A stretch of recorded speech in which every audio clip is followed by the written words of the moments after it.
We hear the crowd going crazy for that reduced effect.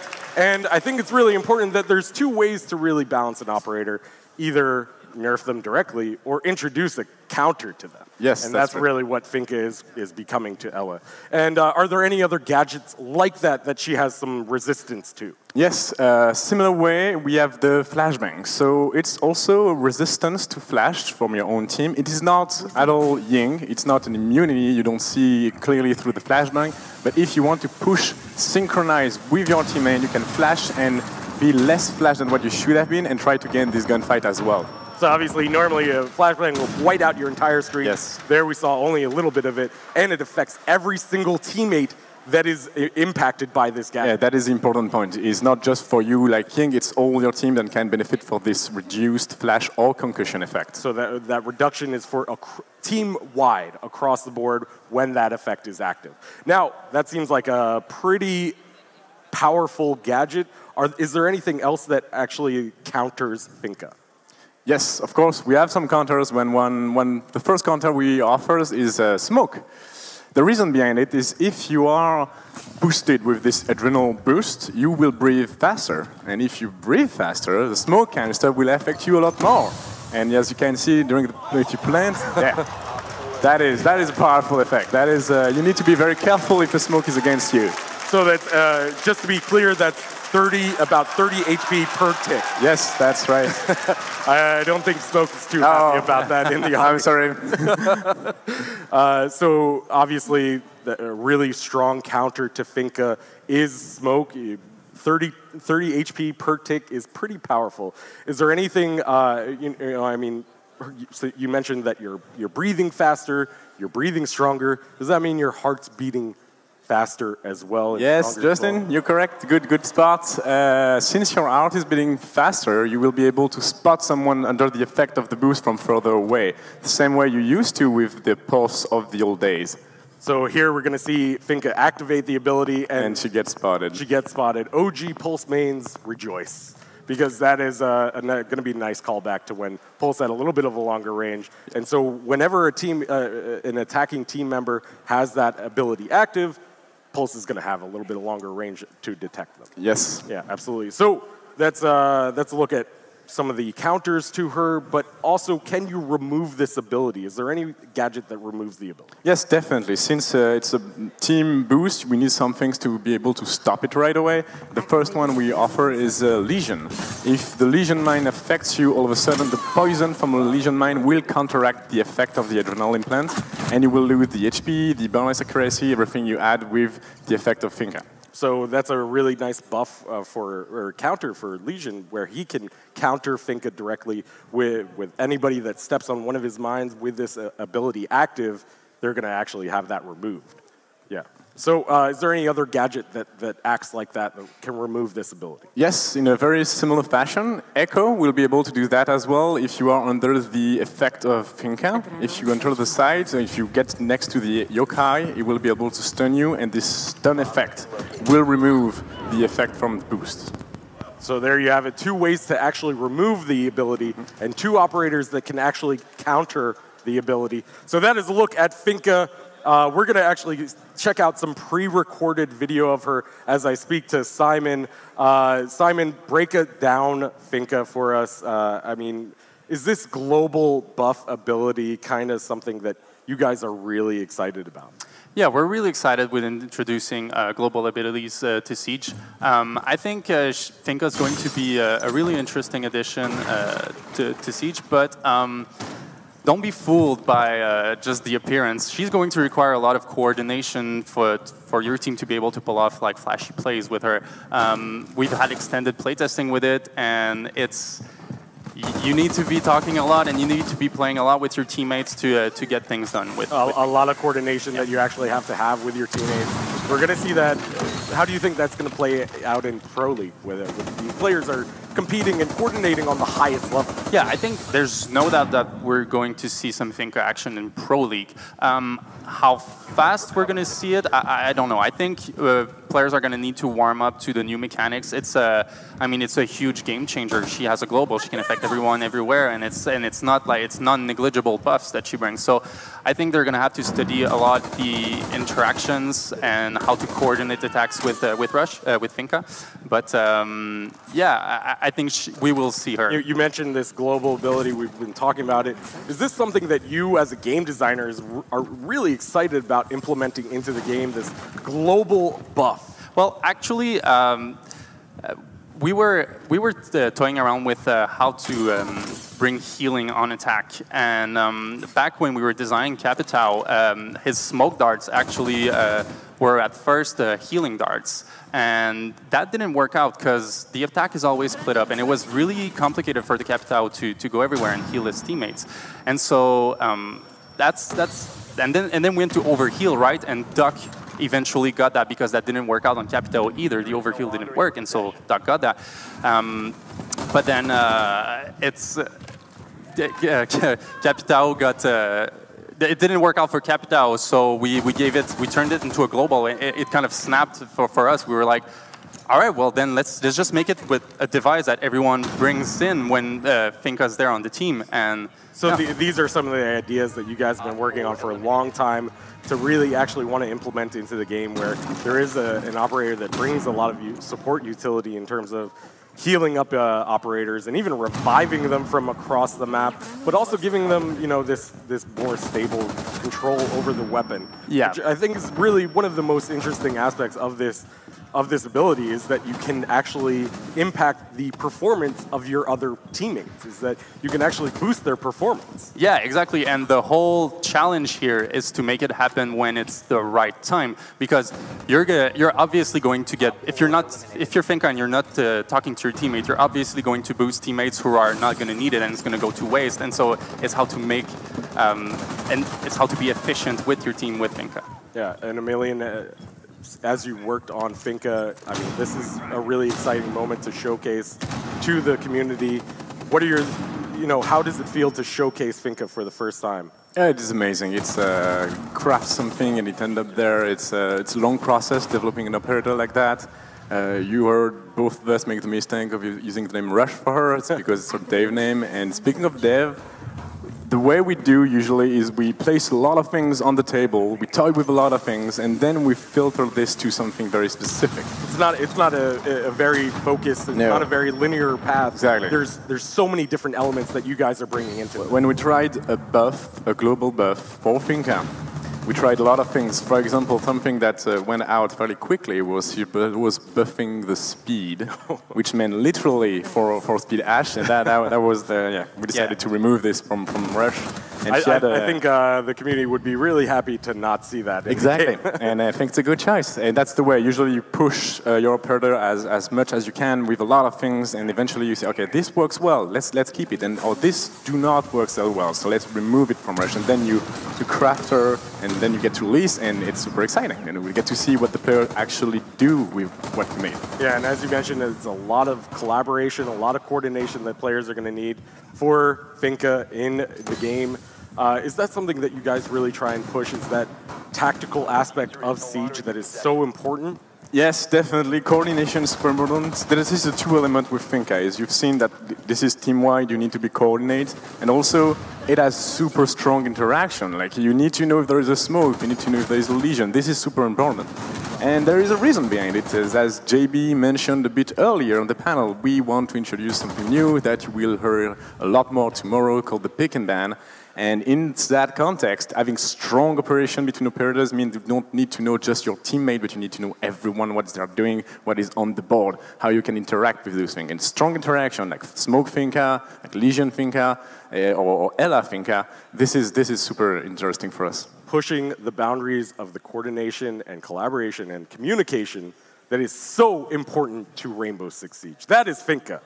So, without further ado, let's get on to our second operator, Lion.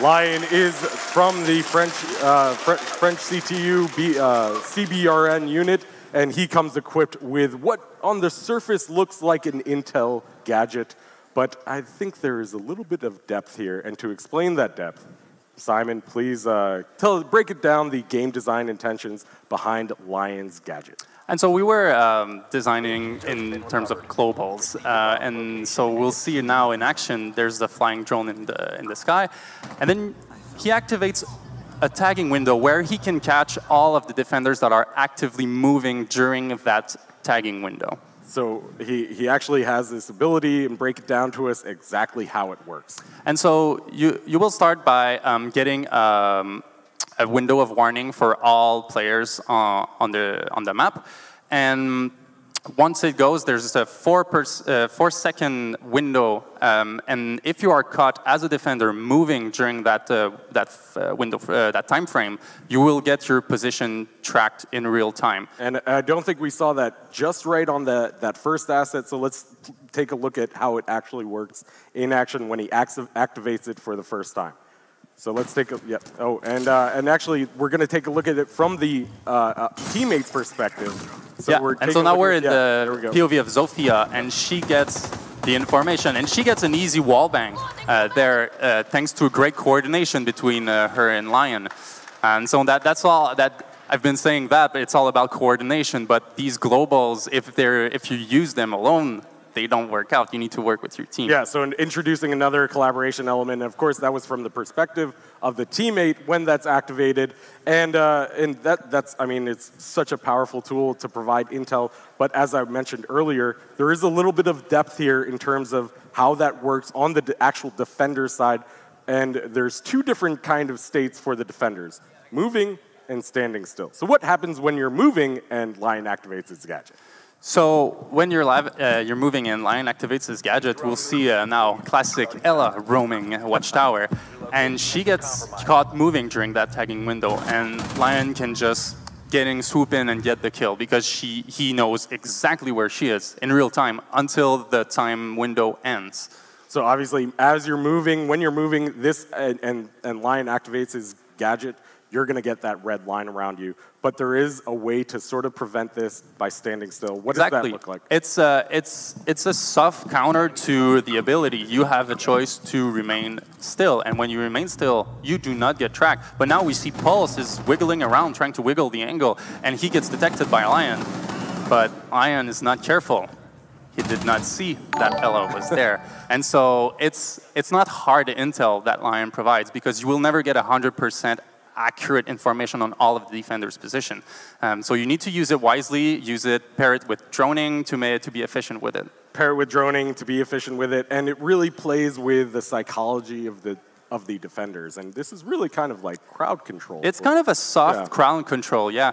So it gives a choice to the player. Are you safe enough to risk moving and being tracked, or are you in a sticky situation where you'd rather stand still? As we saw with Dokkaebi, when your phone is ringing, as a defender, you have a choice to either answer it or let it ring and let it annoy you. With this gadget, for the defenders, you have the opportunity to either run around and be spotted or stand still and play that waiting game.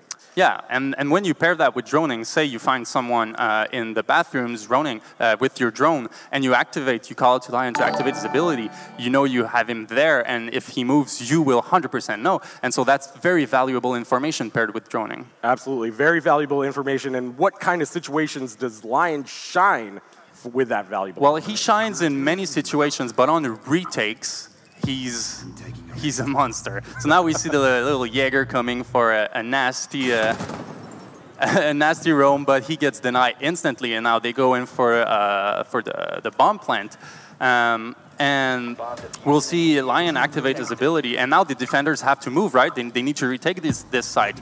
But Lion makes their life very, very hard as they try to retake this site because he gets all of the information of the defenders trying to come back on. So a really strong way to prevent a retake. And as we saw on there, he can use it 3 times, right? Yeah. And for how long does it last about? So the time window is 4 seconds. It's a 3-second warning plus a 4-second active window, and there's a 10-second cooldown between each charge, so you cannot just chain tag. So you can't just spam this thing. There's actually, you have to wait 10 seconds in between. Exactly. So a little bit of a little bit of strategy there as to where you're going to actually utilize this gadget. Yeah, and also like when in the round, like do you want to keep it for the retake as an attacker? Like do you want to use it to drone yourself in to try to get information on the roamer? There's really a lot of situations, and it's all up to your team to figure out when's the best time to use that. Absolutely. So that's a look at his gadget. Let's take a look at the loadout. What armor and speed is it? So he's a 2-2. He's a little beefy, but he's a 2-2. So that felt like a natural fit for him. Just a standard like loadout. And what are his primaries and secondaries? So his primary is the Chris 308, and he comes equipped with the other French weaponry, which is the 417 and the SGCQB, along with the P9, if I'm not mistaken, the LFP 586. And a claymore and a flashbang. But now I hear you, you mean another vector, a drum magazine vector, but it's not that high ROF because it shoots 308 bullets, right? And so it's the same it's the same weapons, the same technology that's used, but it's a really way less rate of fire. As with the vector that is on Mira, it's a little bit different. It's not as, it doesn't have the same rate of fire. It's a little bit slower. No, I would say it's much closer to an LMG than an actual like a high ROF SMG. Yeah. I hear a lot of players out there saying when they saw the vector, they were like, you know what, I'm going to be a vector main now. I'm going to be an attacker and defender with a vector. You get to be a vector main now. Really cool. So who is the best counter to Lion? How do we stop this? There is a very hard counter to Lion, and it's mute. If you are standing in the radius of a mute jammer, you are free to move and you will not get detected. And so now we see a clever use of mute who kept a jammer for him while he's roaming, and now he can wiggle the angle, and Lion just unaware. He gets crushed. So that is a look at Lion. We're going to play a little bit of some footage of Lion in action as we talk a little bit more about his ability. Now, I just want to break it down because you did mention he has a 3-second ability that this is active, and you don't get the red lines when this is when you're standing still. But what does that mean actually? Does it mean that if you're rotating or aiming down sight, is that going to actually it's really like the rule is pretty simple. It's all about movement. You're free to do other things while you're in the window. You're free to rotate, you're free to aim, you're free to shoot, you're free to throw a C4, you're free to change stances, you're free to deploy a gadget, but it's really about moving. You press that W, you tilt that joystick forward a little bit, you will get spotted instantly. So really just about the movement. And Amelia, I want to turn to you. Is this kind of exciting thing to be releasing 2 attackers? I don't think that was really, I think we need to really address that where both Lion and Finka are attackers. And how do you think that's going to impact the meta? That's a very good point. It is something very new for us to introduce 2 attackers, so it's a bit of a new way to address season, and we don't really know how it will work. We do intend to balance it out by introducing 2 defenders later this year. But 2 attackers is very interesting. That will bring 2 new ways to handle the meta for one side. So yes, defense will be a bit of a disadvantage right now. But based on our data, currently defense is winning a bit more, so I'm not too afraid on how impactful that might be. It will require people to apprehend new ways to play the same round. So that's going to be interesting. And now, as we've seen with both Finka and Lion now, these kind of global abilities, global buffs, is this sort of a trend that you guys are really excited about implementing into the game where we have this really kind of teamwork and collaborative work with the operator's abilities? Yes, well, collaboration is always on our mind for every operator we make. It is core to Siege. It's super important for us. But globals in themselves, it's more like a theme for this season. We kind of introduced it with Dokebi earlier, But this is really the thematic of that season is the global effect. It doesn't mean that it will be every operator moving on. It's just for this specific season, we are trying to explore something new. And we're really looking forward to see how that new gameplay area will affect the meta. Yeah, and not only really kind of affect the meta on the defender side, but also on the attacker side. I mean, we really need to think about how the attackers are moving in, coordinating in, and pushing into a site now as these players are moving along. And one thing that's really kind of interesting with Lion's gadget is that you have this choice as a defender whether or not to give that attacker the intel. Is that something that you guys are really kind of interested in evolving, which is more the psychology of the game? As a defender, do I move? Do I run?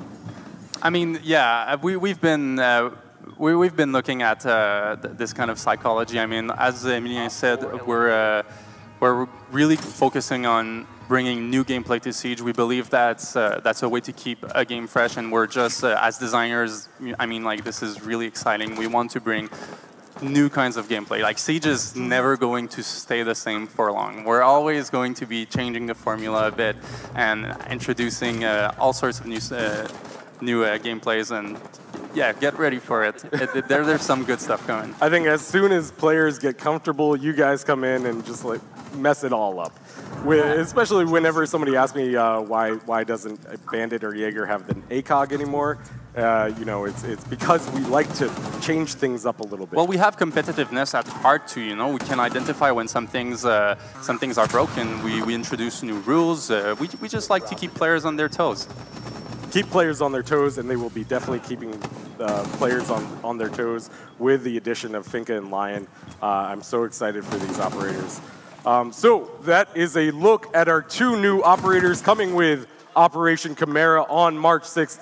Please give a big round of applause to Simon Emilien.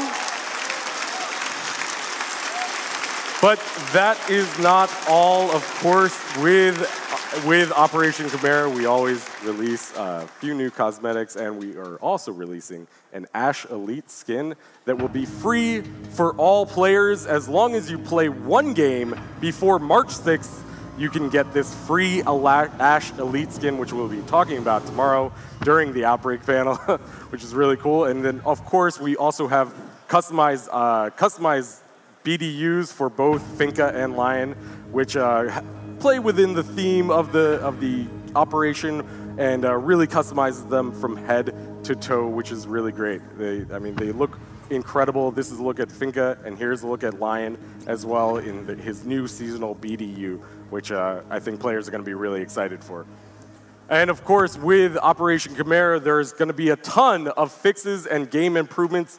You can look for the patch notes launching on Monday, February 19th, just after this event this weekend. So, without further ado, that is Operation Chimera. Please give a big round of applause to my guests. Live on the test servers on February 19th, Monday, and live in game for Year 3 Season Pass owners on March 6th. Don't go anywhere. We have an exciting matchup between Evil Geniuses and Rogue. But first, let's check out this video. There are two formidable new attacking operators in government-issue yellow suits coming to Rainbow Six Siege. Do not be alarmed if you suddenly feel a burst of health, experience drastically reduced recoil, or feel that you can see through walls. It's all perfectly normal for Operation Chimera. These CBRN specialists are at home in both cooperative and competitive situations. They're both rated 2 speed and 2 armor, and they each have 3 primary weapon options to help you play to your strengths.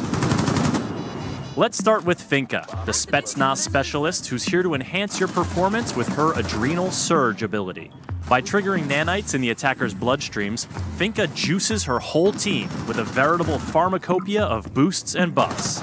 As soon as the borders of your vision go blue, you'll get a shot of extra health. This HP boost can also revive any teammates that are down but not out, no matter how far away they are. Boosted attackers will also move faster through barbed wire and recover more quickly from concussion and flashbang effects. And here's the kicker. This is your recoil. This is your recoil on Adrenal Surge. Any questions? Adrenal surge is available for use twice per round. Side effects include an elevated heart rate, which makes adrenal surge users detectable from longer range by pulse. Do not use adrenal surge if you are in or plan to be in a cloud of toxic smoke, as your faster rate of breathing will lead to faster injury and death.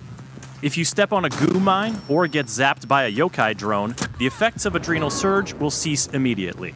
Adrenal surge is not an effective barrier against frost traps. Ask your teammates to find out if Finka is right for you. Now let's talk Lion. Hailing from the GIGN, Lion is a formidable presence thanks to his very large backpack and his indestructible aerial drone that constantly hovers in the sky. Dubbed the EE-1D, this drone can scan the entire map, and any defender that is caught moving during the scan will be immediately lit up with a real-time, full-body outline that the entire attacking team can see. Lion takes getting droned out to a whole new level, and he can give the attackers an edge at almost any point in their assault, from dealing with spawn peekers to defending a planted diffuser.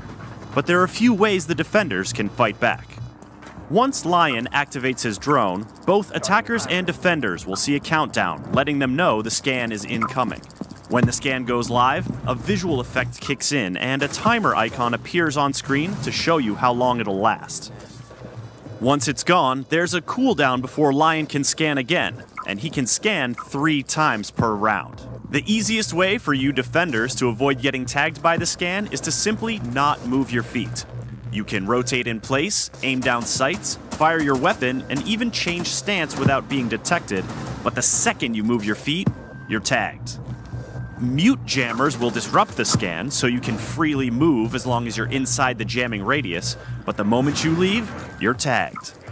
Still, getting tagged isn't a death sentence, and a crafty defender can try to bait attackers into pursuing their bright red outline, while their stationary teammate lies in wait for an ambush. To keep up with the latest in Rainbow Six Siege, subscribe to our YouTube channel and visit us at news.ubisoft.com.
for the 6th Invitational continues live from Montreal.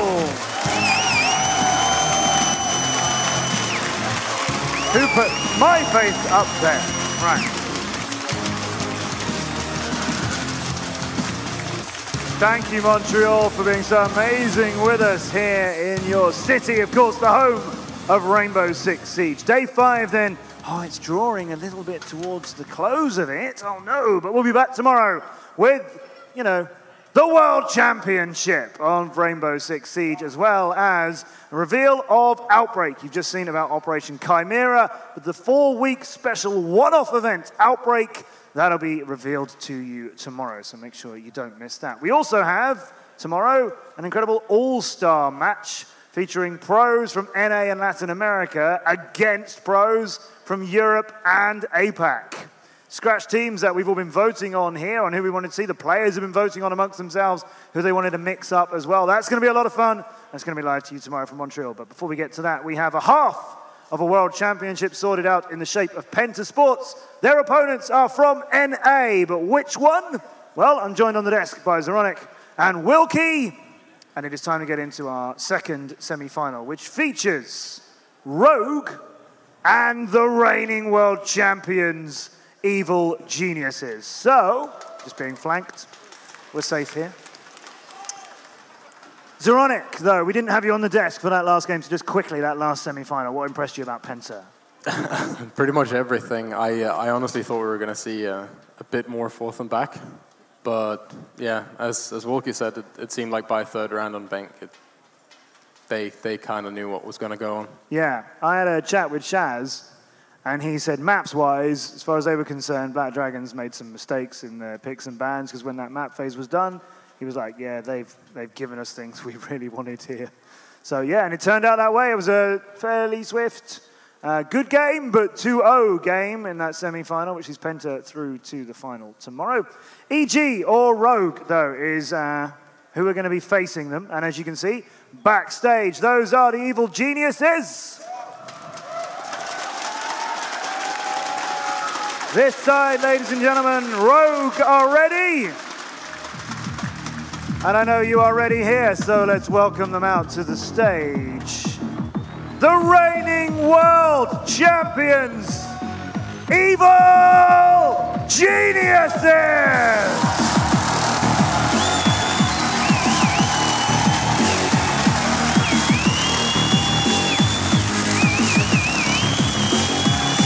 Canadian,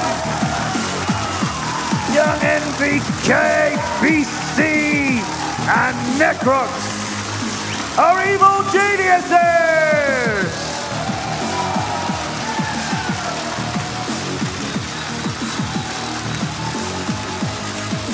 Their opponents in the semi-final, a team they know well from NA. Please welcome Rogue!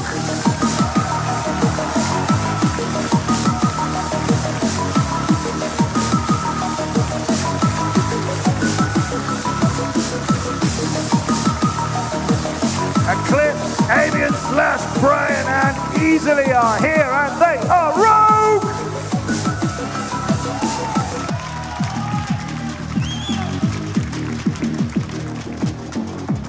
Evil Geniuses against Rogue for the remaining place in the remaining match of the 6th Invitational. Semi-final 2 is upon us. We'll get a handshake on our stage. 2 teams are experienced in that. I'm sure they can work this one out. And the crowd are getting ready. It is EG against Rogue. And you can hear how this crowd want to get on with this.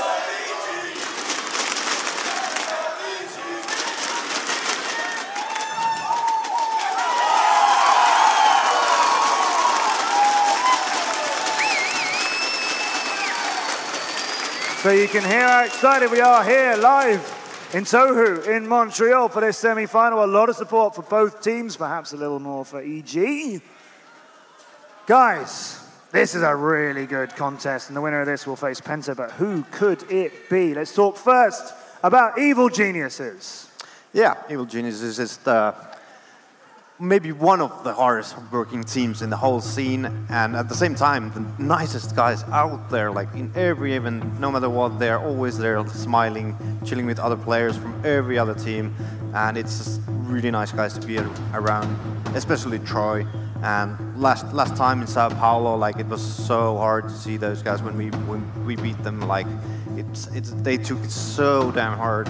They worked so well, and it didn't pay off. And after that, I'm sure they have been just working extra specially for this event, and now they're here at semifinals against the same opponent that they had last year, so I'm sure they feel confident. Yeah, we're calling it semi-final 2 here, but we called it grand final at the World Championships last year when they faced off against what we called Error then. We call them Rogue now.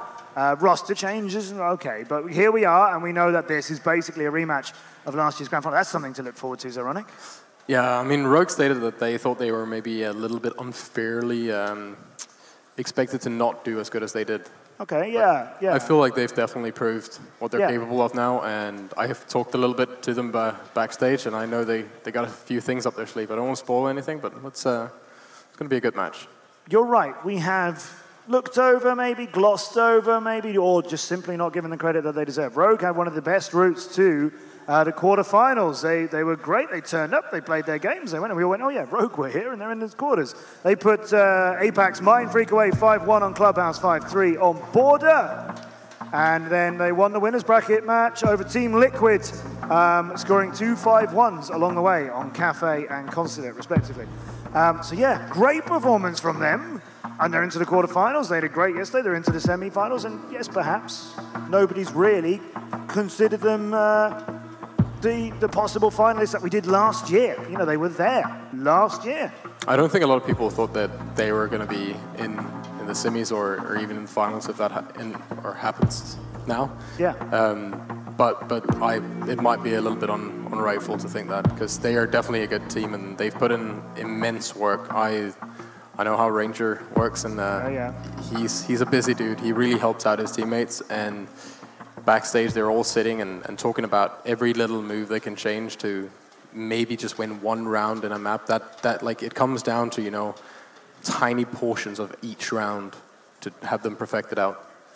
You mentioned, Wilkie, that when you beat EG out in Sao Paulo in November, you could see how hard it was for them. They won this title last February as Continuum then. They won the Pro League final 3 months before that, year 1, season 3. That was when Continuum first got a win. So they went to that World Championship, they won that. And then where have they been all year? We've seen them, but they haven't picked up any trophies. It's been you and Penta all the way along. So it's been probably not the year that they wanted after winning this thing last time. Yeah, of course not. Like, they are working hard, but sometimes we have so few rounds in Rainbow. So if you have a couple mistakes in a match, you lose the match. And if it's a decider match in a group stage or something like that, you're out. You don't have second chances. Now, in here, they have lost one match, but this time we have second chances. And Rogue is actually the one that haven't lost a single match so far. Let's soak up all the maps that are in. Cafe is Rogue's pick to get things started. I'm actually surprised that EG let Cafe through. That's one of the maps that they don't really have that good record on lately. I'm very surprised to see Rogue ban Border. That seems to be a map they really enjoy and they put a lot of work into. And they beat the last game they played on that stage, the last map they played, they beat Supremacy 5-3 on Border. But it might be that they already showed all their cards. Maybe they ran out of stuff. That could very well be. How do we fancy Clubhouse and Consulates? Like, Rogue must be prepared for Clubhouse because what we have seen from Evil Geniuses so far in Clubhouse is really special. Like, it's really hard to beat that team on Club. They took it. It's one of their best maps. We lost to them in Sao Paulo in Club as well. It's one of the maps that they're really comfortable playing in, and I'm also surprised. So how do you play? What would you do if you were playing them now on Club? Against EG? Yeah. Well, you need to work out your church push to the basement because that's the one thing that they're really good at holding out, and there's the one wall that you need to open up and to be able to push to the church, and at the same time you need to be able to put some pressure in from the blue. We will find out who is going to be our other potential world champion. Can it be a team who are going to retain their title or fight to retain their title? Could it be another team from North America? It is Evil Geniuses against Rogue for the place in tomorrow's World Championship. We'll go to Kickstar, we'll go to Interabang, and we will decide who's going to be competing tomorrow for the World Championship between EG and Rogue. And welcome to our final semi-final matchup of the day. My name is Parker Intero Mackay. I am joined by Michael Kickstar Stockley. And what a match do we have ahead of us here in Montreal. Listen to that crowd. Definitely in favor of Evil Geniuses. They want their team to win. I suppose when you're in Canada and you have a player named Canadian, that can definitely go in your favor. Canadian on Rogue as well in Brian, but the crowd does have its favorite. That happened last Invitational, though, when they were Continuum, and then you had Rogue playing as Era. Era, I think, embraces that role of villains, and they're here looking to play spoiler and quiet this crowd. Cafe Dostoevsky will be map number 1. It's Rogue's pick, and they happen to be one of the strongest teams in all of North America. A little surprising that it got through the band pick phase, as was said down on the desk, but I think if I'm EG and I can win this map, this series becomes very doable. For Rogue, it's imperative to win because Clubhouse is currently one of Evil Genius's strongest matches. The only real thing going in their favor is there's going to be a lot of footage on it, as I believe they've played it almost every single matchup so far. Let's get underway with round number 1. On defense first is Rogue, and interestingly enough, they will go for a second floor hold rather than going upstairs into Bar Cocktail. Fairly confident that Rogue has a lot of tricks up their sleeve on Cafe. If they don't work out for them in this match, it's likely that they're going to have a struggle for the rest of the best of 3. As this is definitely a map that they very much wanted to get to. And Rogue's going to have to make the most of it. Evil Geniuses, on the other hand, they're going to be bringing, interestingly, a Jackal, who is going to aid them in clearing that top floor via those footsteps. Attackers must locate. Generally, the first step for attacking, whether onto the top floor or middle floor of Cafe, is to clear the top floor and go down from there, as the map's a bit of a box. Very interested at the role changes already that we've seen from Evil Geniuses. They started off the group stages by changing just what members did what. Necrox, who was traditionally their anchor, had moved to a roam and entry fragger, while they'd moved Young closer to site into a support role on attack. Canadian will typically run the Jackal, but they've given it to NVK in this case, and have Canadian playing the Twitch. So just a couple changes made as they attack onto the roof. We also don't even have an Ashe on the Evil Geniuses side. They're definitely favoring that utility, and I think rightfully so, as this attack is going to be utility heavy. NVK just waiting up on the roof. Pretty typical on Cafe attacks that you'll have a lot of presence on the roof as an attacking team, just waiting for the round to commence, really. Looked like Easily was going to leap out of the window onto the balcony to take the rappel. Evil Geniuses member down, but wasn't able to do it. Now, both of these teams have scrimmed each other an awful lot. They are both very known quantities, and could argue that they are two of the most notable North American teams at the moment. They know each other's strategies very well. Rogue knows Cafe very, very well itself, and Evil Geniuses will assuredly be using whatever strategies they can to try and thwart them. Already some contact as Slash pushes on the stairs. Eclipse tags in to put some support and covering fire down on a Canadian inside of Cigar Lounge just by Pixel Spot, but none of those shots landing just yet. Slow clear here for EG on the top floor. Rogue just trying to avoid any points, and it's going to actually go against them as BC gets the nade onto Slashug, who has been performing pretty well in this tournament, but he's not going to have a chance to perform in this round. Canadian will clear out Cocktail Lounge just on the eastern side of that third floor for a push. I feel like we say it every single time, but the most important aspect of attacking any site with sites above it is to clear out the floor above. It gives you a lot of pressure and presence, as well as depriving it from the defenders. A lot of hatches open, and with Easily still alive, they can never rest easy knowing that their heartbeat can be picked up at any moment with a nitro cell there to greet them as well. See, the Pulse will be able to relay that information to the team. You've only lost one member so far. It was the Jaeger of Slash, taken out by BC's frag grenades. Be nice to see a tally as to how many nade kills he's gotten so far this event. Eclipse just on the landing of White Stairs, pops his head. Two of the highest fire rate weapons in the game as Canadian and Eclipse jostle with one another, but still can't find it. You hear some smokes go down now as Easily pushes in. Brian picks off Young. Rogue has evened it out. Brian a second kill before Necrox trades him.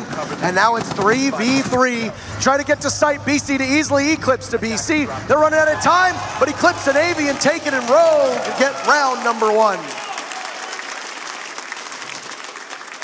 Good delay on the top floor there from Rogue. Evil Genius is taking way too slow. And once they had the control upstairs, they didn't utilize it very well. Opening up the drop and simply pushing it to the side, expecting smokes to cover the flank. That's not going to happen. And Eclipse, with an excellent flank from Dining into Train, will deny that defuse plant inside of Wheel Room. Now, Evil Genius is obviously going to reevaluate their strategies next time they attack that bomb site. But it's going to have to be a while from now, as it's a defense of the Bar Cocktail Lounge from EG, which is much more typical. The top floor of Cafe, widely considered to be the more viable bomb site. The fact that Rogue was able to win on that middle floor early means that they're not going to have to worry too much about holding it later. It's definitely a good momentum shift early on.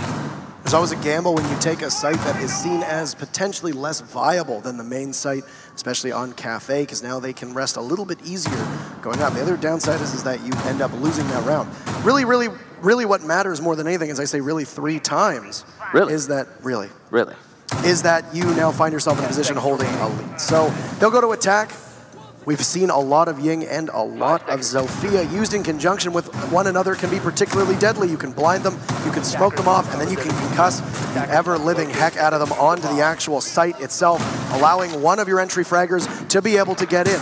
I would imagine that right now it's going to be Brian and Eclipse covering that role, as Avian with Diffuser will likely be doing support. I mean, it definitely looks like that we are slowly inching out of the trap meta into the disruption meta. And with the addition of those 2 new operators, those attackers that are going to be coming out later that you just saw announced, I think we're going to sink farther and farther into said disruption meta. The trap meta does, I guess, sort of counter Leon. Kind in a way, yeah. They've taken complete control of the roof. You see celebratory wiggle from Eclipse as they open up the top hatch over Red Stairs and drop a drone down. 1 EMP's already going to go off. And it sounds like a second too to help dislodge some of the defenders, as well as taking out their gadgets, making it easier for them to drop and get inside of sight. Pressure applied to the wall side of Cigar, and more drones too, as you see 2 currently being used to try to figure out where the defenders sit. At the moment, as you can see from above, Cigar and Piano are completely vacated. EG is doubled up on a freezer and a bathroom hold, with Canadian playing by that Mira. Putting a Bandit there is about as typical as it gets, as your big focus is going to be on Bandit tricking that wall. But from below, NBK lurks and can potentially flank up at any point. It doesn't appear that Rogue has been able to find him on drone as we hit the halfway mark through the round. Slow going here for Rogue, rightfully so. This is what you got to expect on the top floor attack. Bandit's going to be playing inside of that bathroom, looking to stall out the piano push as much as possible. That's Canadian. He's going to be able to Bandit trick his mirror window should a Thatcher and a Habana come his way. Very similar to what we saw on the second floor, is that both teams incredibly patient. This is a supremacy style attack where they wait until the final 30 seconds before collapsing on the defenders. A team that I guess Rogue would know well, as they vanquished just yesterday. In fact, their strong play on this site was integral for it. Canadian gets Eclipse, and NBK through the wall tries to pressure 1, but Brian and Slash answer back. NBK unable to answer, but BC and Necrox with a flurry will leave just 1. Avian all on his own gets the diffuser down. And you can see with easily done, it's all up to the Bird. He's by himself against 3 members of EG.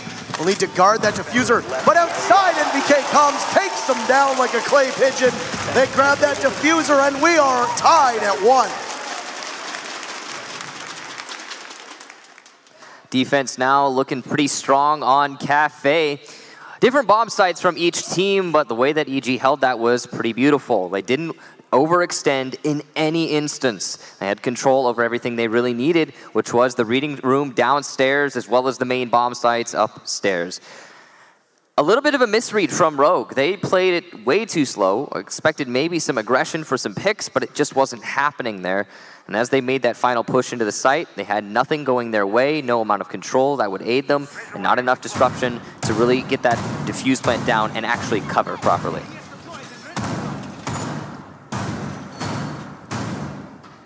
Looks like we might have a rehost potentially here, as this was in the prep phase. MVK is going to drop as well, so it's likely to be a rehost here, ladies and gentlemen. Attackers have recovered their Evil Geniuses file out with all tied up. That'll end round number 3. On a draw, we'll come back at 1 apiece. Unfortunate. But yeah, still an even match for both teams. See if which team is able to get their attacks down a little bit stronger moving forward. Now, one thing I liked about that attack was, from both teams, was you didn't really see any member of either team not performing up to snuff. The pushes were decently coordinated. They understand the way that EG roams on the site and the way that Rogue likes to attack it. They almost always maintained a strong buddy system to ensure that you were trying to fight for trades. I mean, if you look no further than just the speed at which that kill feed moved, you know that there were multiple crossfires set up so that when one went down, another would be taken out immediately. That's the way to play, and really speaks to the coordination of both of these teams as well. So as the players file back into the lobby, we should be getting underway in just a moment on Cafe. It won't show it, however, the second floor, known as Train, will be locked for Rogue, so they can go either to Bakery down on the first floor, which is very unlikely, or they can go up top to Bar and Cocktail, the site that we just saw EG play on. See, that is very much more likely. Unless when Rogue references that they have a lot of things up their sleeves, they mean, yeah, we're going to do a kitchen bakery defense and we're going to do it successfully. That's something that doesn't often happen. Usually if you go down to the bottom floor on this map for defense, the only reason you're going to win it is through just pure dumb luck and negligence on the other team. It's pretty hard for an attack to throw that assault. So we will likely see that top floor defense, as you said, and I'm expecting it to keep going the way it has been so far.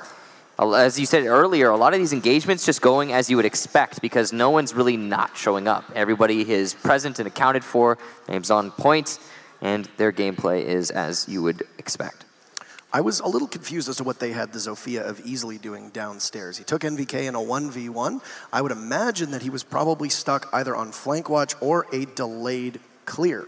So I would have expected what they're probably doing there, and that's actually, I didn't even think about this. NVK was playing in Reading Room to counter that push exactly, because think about Zofia and what she can do from inside of Reading Room to attack at top floor. You can open up the drop down and freezer, and if not the drop down, you can open up the floor next to the drop down, and you just flood freezer with the concussions. So that's like the perfect role to be putting into your Reading Room and doing that disruption, and that's like a core part of the defense. So obviously, that was the plan for Rogue, but EG reading into that and having a counter in place. NVK, one of the best, I think, individual players to put in that counter spot by himself, especially on an Ela. The exact same operators being ran from EG on this site as we get underway with round number 3. We'll head back into Cafe. And no surprises, they'll go up to Bar Cocktail. As you said, they are not some of their North American brethren who would rather go down to Kitchen Bakery. We can't, but yeah, we are seeing the setup here from Rogue, as it looks like they're going to be cutting off rotation between the bathroom and the rest of Freezer. So there's two different ways you can do that, right? There's two different ways you can do this setup by Freezer. You can either open up rotation there and play a mirror window inside of the bathroom, giving whoever plays on that mirror window a lot more versatility and rotation, which is what EG did do. But, or you could do what Rogue is doing here, which is cut off that rotation so that you just don't have to think about it. It makes holding certain things a little bit more difficult, but it also means if you lose control of White Hallway or Pixel Spot, which is just outside of White Hallway inside of Piano, that you don't lose overall control of the site because there's a rotation in Freezer. Since that's not the case. It gives you more control over that bar back stock room as well. You don't need to necessarily have somebody playing deep in the freezer. And if a second mirror is put up on the wall on the eastern side of the building, just outside of Cocktail, then you have that double lane to be able to see from quite far away. We've seen some ACOG operators been played from there before if they get pushed off of Cocktail inside of Cigar. Hatch from above will blow. And you can see it's been about a minute. They've just started their roam clear on that second floor. Looks like it's just going to be NVK again on that Jackal. He is really favoring the Jackal, and no Ash is kind of a weird thing to be seeing. Honestly, you know, you say Ella Ash main, and almost sometimes it could be a derogatory thing, but I think NVK, one of the best Ella Ash mains out there, having him play Jackal is almost like you're hindering him, but clearly, I mean, I think it's working out for him so far as he peeks into Dining. He's actually going to lose the fight, though, to Eclipse, who is all the way outside of Dining with a little melee hole there in the wall, expecting that push. Slashug's going to get a second for Rogue as Canadian, the team captain, goes down. And that's a lot of the roam clear just done and dusted for Evil Geniuses. They're going to rely on a 3-man push into the site, likely. It also means more time is going to need to be wasted to pop those Miras. BC is able to get them from below using his skeleton key, but he's going to be pressured as now Slash takes out Necrox, and 2 members of EG remain. They have been able to roam freely and wildly, though Slash pays from BC, but you can see Eclipse waiting. Lights up the buck, but he manages to get away. They'll play Ring Around the Rosie through the doorway with 1 minute left. Every single time Evil Genius is pushed in, except for this time, Young's going to take down Eclipse, and Rogue are feeling very strong right now, but they are putting it into a 2-on-3. BC getting picked up by Young. Good teamwork there. Still has the diffuser in hand, but with only 40 seconds, they don't have a lot of time to work with. Rogue obviously going to come off that roam.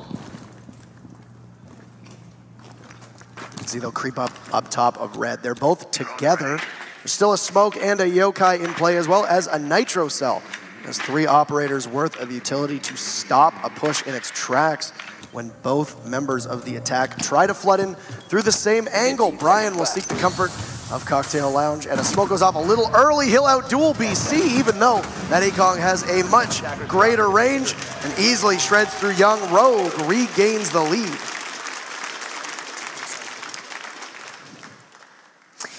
Good hold there from Rogue. The main thing to note is that they completely countered the clear of the roamers downstairs. That was a well done hold. Every single time Evil Geniuses pushed into the building, they were met by someone in an unwinnable angle. Most notably Eclipse and Slashug. Well done downstairs. Especially after those 2 players were lost. You saw Rogue, the rest of the roamers just went back upstairs, held the site, and didn't take any unnecessary risks. I mean, you kind of negated Jackal's ability when you roam on only 1/2 of the building, knowing full well that the easiest way to get in is going to be the opposite side. Now, since it was locked for them, Cocktail out of the question with Evil Geniuses, they'll go down to Fireplace Mining Hall, a train segment just to the bottom left in between the 2 sites. Something interesting to note about Rogue's play so far on Cafe is that they've been mainly focused on that middle floor, which is counter to, I think, the primary mode of thinking for most teams. A lot of the time when you're even defending the middle floor, you're gonna roam very heavily upstairs. Rogue specifically did not do that. When they went into that middle floor defense, they roamed a little bit up on the top, but they fell extremely fast. They didn't try to waste too much time. They didn't try to get in too many fights. They just went back downstairs. They only roamed upstairs for the sake of putting up a facade of, hey, you have to spend some time clearing us. And that's kind of an interesting mentality when you don't see a whole lot on Cafe of just giving up the high ground. So Rogue, all looking like they spawned together, will now begin to climb up towards the top of the roof. Both teams struggling with the off-site players really heavily, as you alluded to. That's something that I would imagine is not just helps the defense, but we'll find ourselves in another circumstance similar to yesterday, when the first team to win a successful attack can blow this wide open. Look no further than the final matchup between Evil Geniuses and FaZe. All it took was 1 attacking round victory, and that was it for the series. Kind of interesting here, Evil Geniuses hasn't reinforced the top of red stairs, which, while they're playing a pretty passive top floor hold, is going to mean Rogue isn't going to need to use any hard destruction to get through that wall, which helps them out a lot. Despite this well set up mirror window to handle it, I still think you could have potentially wasted some utility there. NVK, though, known for his excellent shooting skill, is going to be fighting easily all the way inside of Piano, forcing him back without any second guesses. BC from below. C4 onto Eclipse. Good teamwork there between him and Canadian, coordinating with that heartbeat detector. And that's one very potent fragger taken down. Slash Hug from top manages to see NVK. He pushes out a laundry room, but Canadian shreds him. And now Evil Geniuses has extended their operator lead to 2. Canadian sets down a Claymore at the top of red stairs, leading his team so that they don't have to worry as hard about flanks, even though it's been possible to take care of it. Some bucking from above will give us just about a minute left. As you can see, Rogue, now lacking a Ying, will have to figure out a different way inside of sight. You'll often see they will overwhelm with those Candelas and smokes and then make a quick push through. That is not an option now. Rogue now going to have to rely on getting some picks via those holes from above. If they don't, when they go for the inevitable sight push, they will likely see no success. Have to be very lucky and a good amount of negligence on Evil Genius's side for that to happen. As Evil Genius doesn't give away any angles right now or any picks, Rogue, with the last 30 seconds, are looking like they're going to have a struggle here. Canadian at the bottom of red stairs, heart beats onto Brian. Calling that out for his team. Easily looking to drop into red hallway. Avian looking to drop into train. Here comes Easily. As he goes down with Brian. They know Canadian's downstairs, but they don't expect BC to the side. Avian's going to refrag. Brian gets one of his own. A 2-on-3 here. Rogue is starting to crawl back into this, but with only 9 seconds, Necrox gets Brian. Avian refrags onto Young, and MVK is going to finish it off. Avian goes down, and Evil Geniuses will win another defense, just a continuation of that trend. The crowd trying to get a reluctant cheer going. There we go. That's better.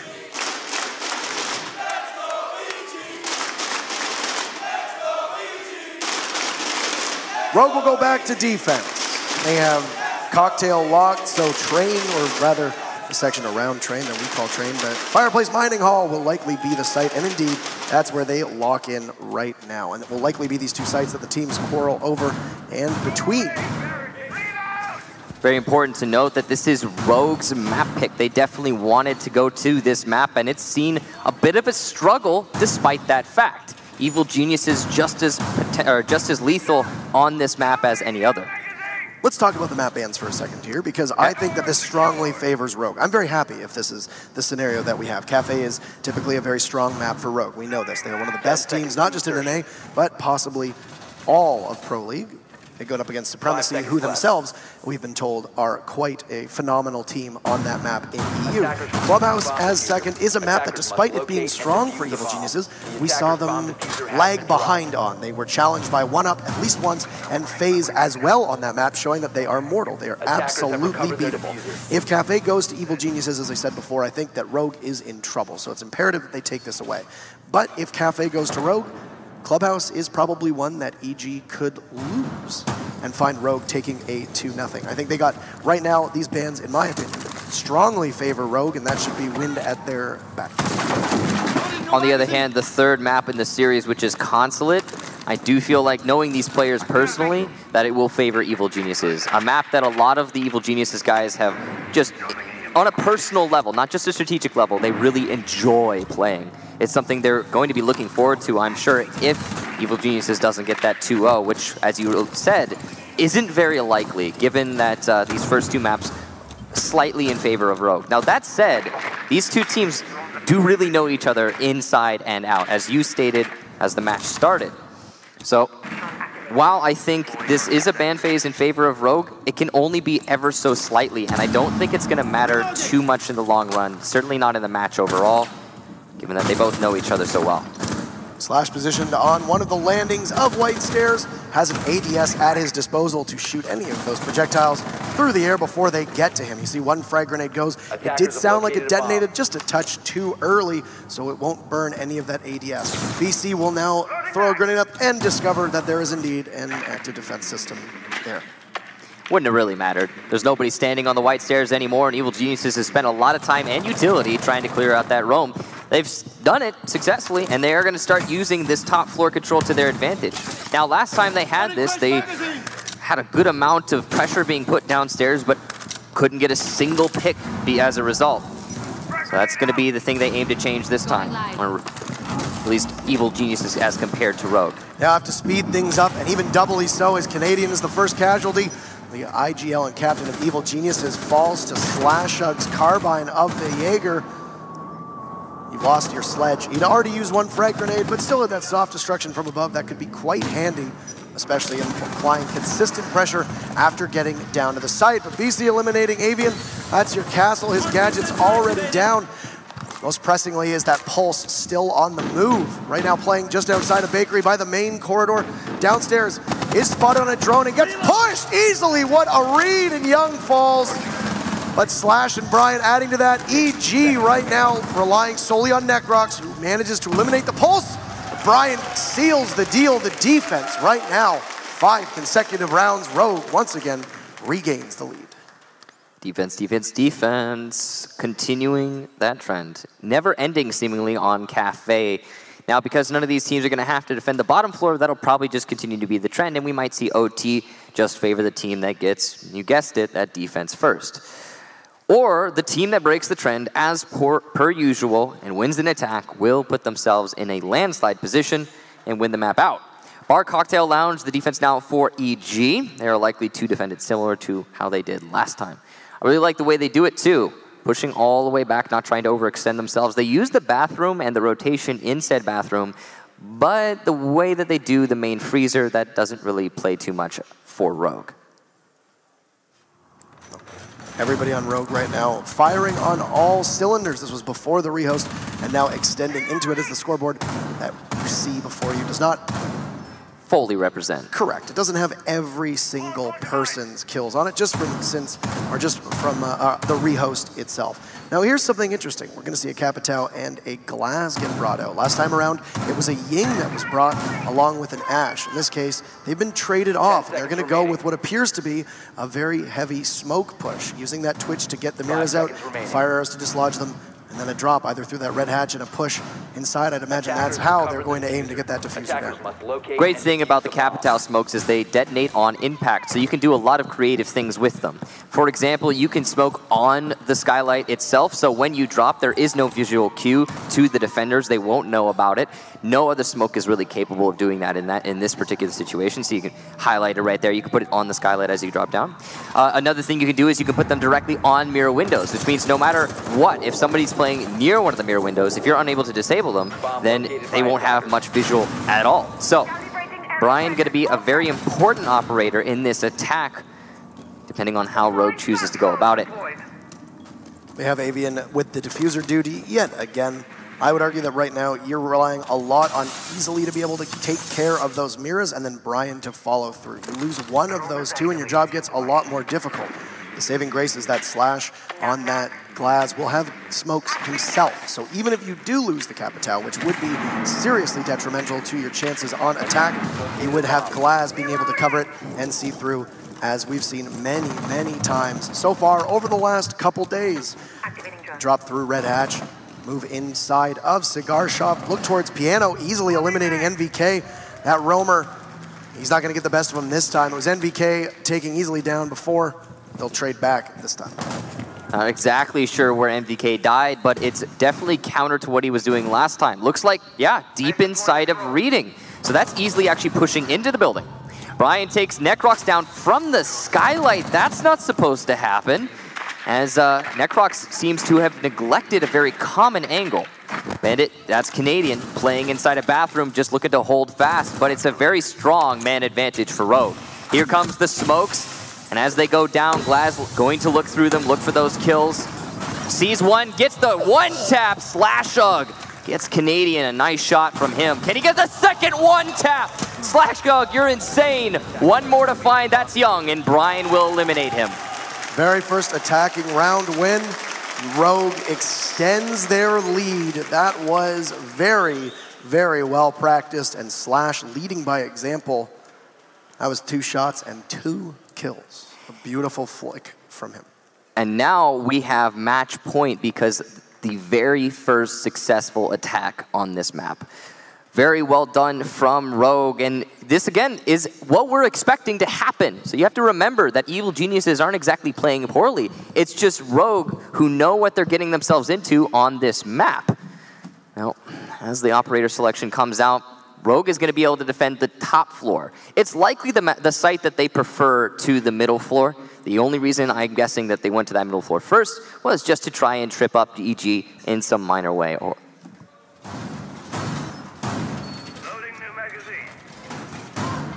Brian going to be opening up some holes over by the red hallway as well as the red drop down. Now what that means is any roamer who has a C4 or even a gas canister from below will be able to throw it up into the doorway of Cigar. It's a very important spot to have.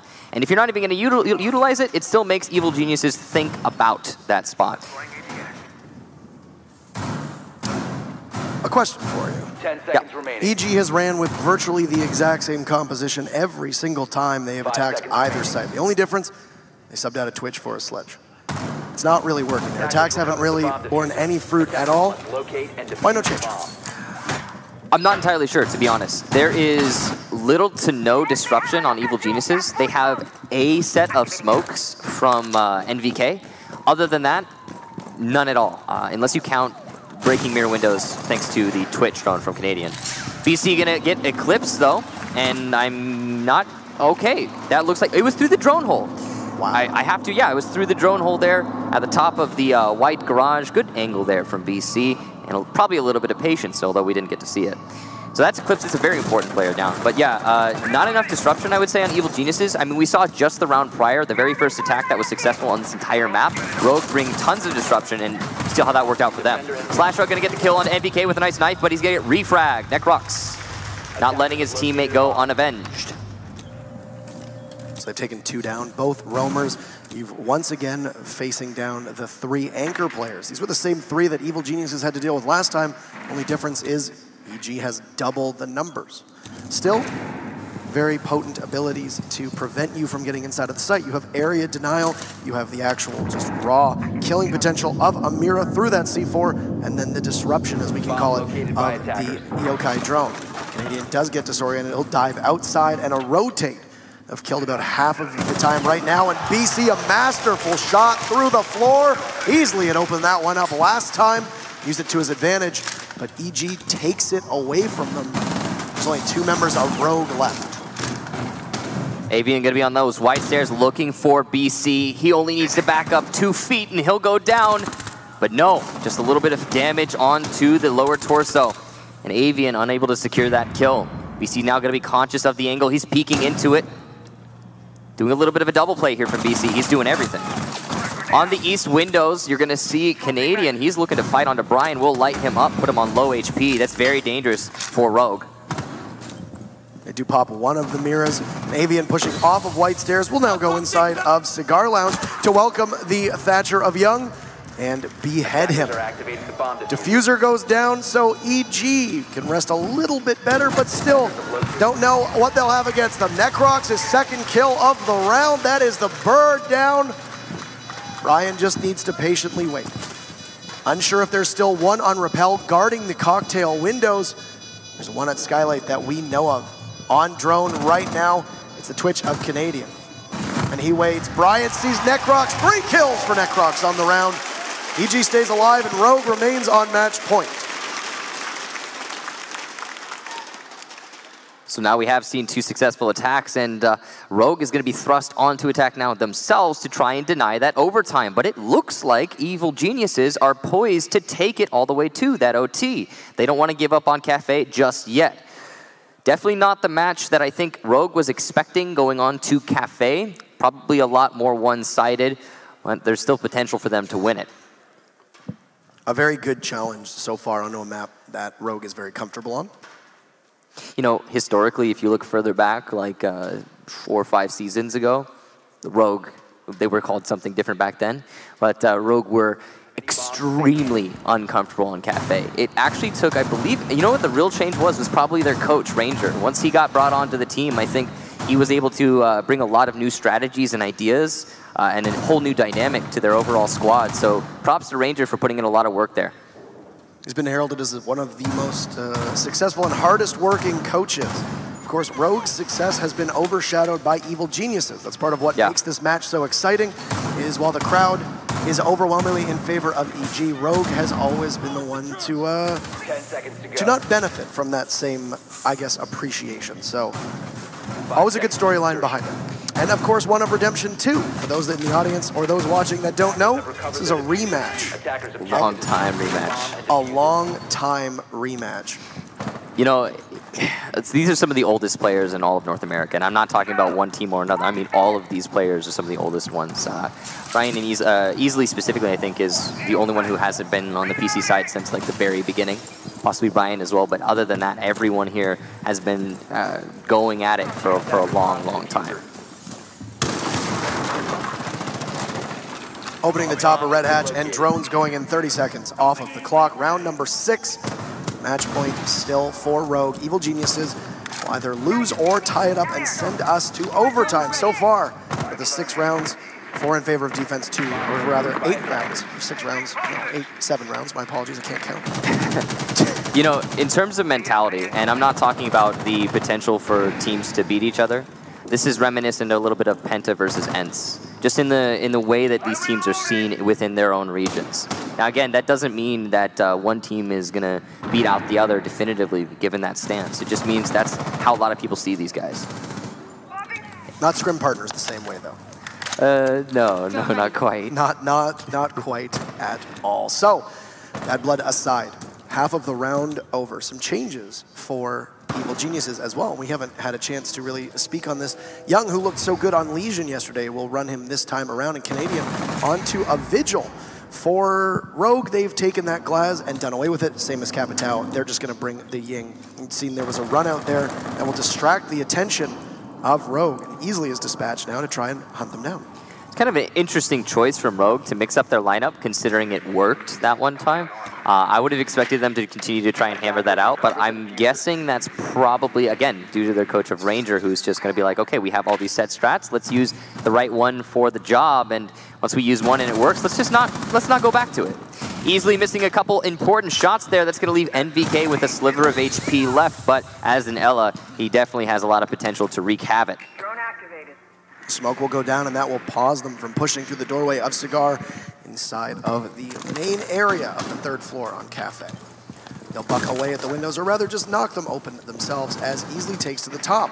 And it's 30 seconds left. Your push is going to have to come very quickly. There's still a little hesitation on behalf of Rogue. Calls go out, and there go the smokes. 2 smokes, 2 Candelas, another Toxic Babe goes down. Slash dives right in. He'll just sprint inside of the freezer. He sees the smoke, takes out Necrox. He's caught with his back against the wall, easily eliminating NVK. And right now, strong advantage in favor of Rogue. Canadian, though, eliminates Avian just after he gets that diffuser down. And Eclipse eliminating Canadian means that Rogue poised to be able to take this and push us to map number 2 on Clubhouse. Slash sits inside a freezer. BC down. Young is the last one left. He gets Slash, but 3 more. Eclipse finishes it off. Rogue takes map number 1. We'll head to Clubhouse.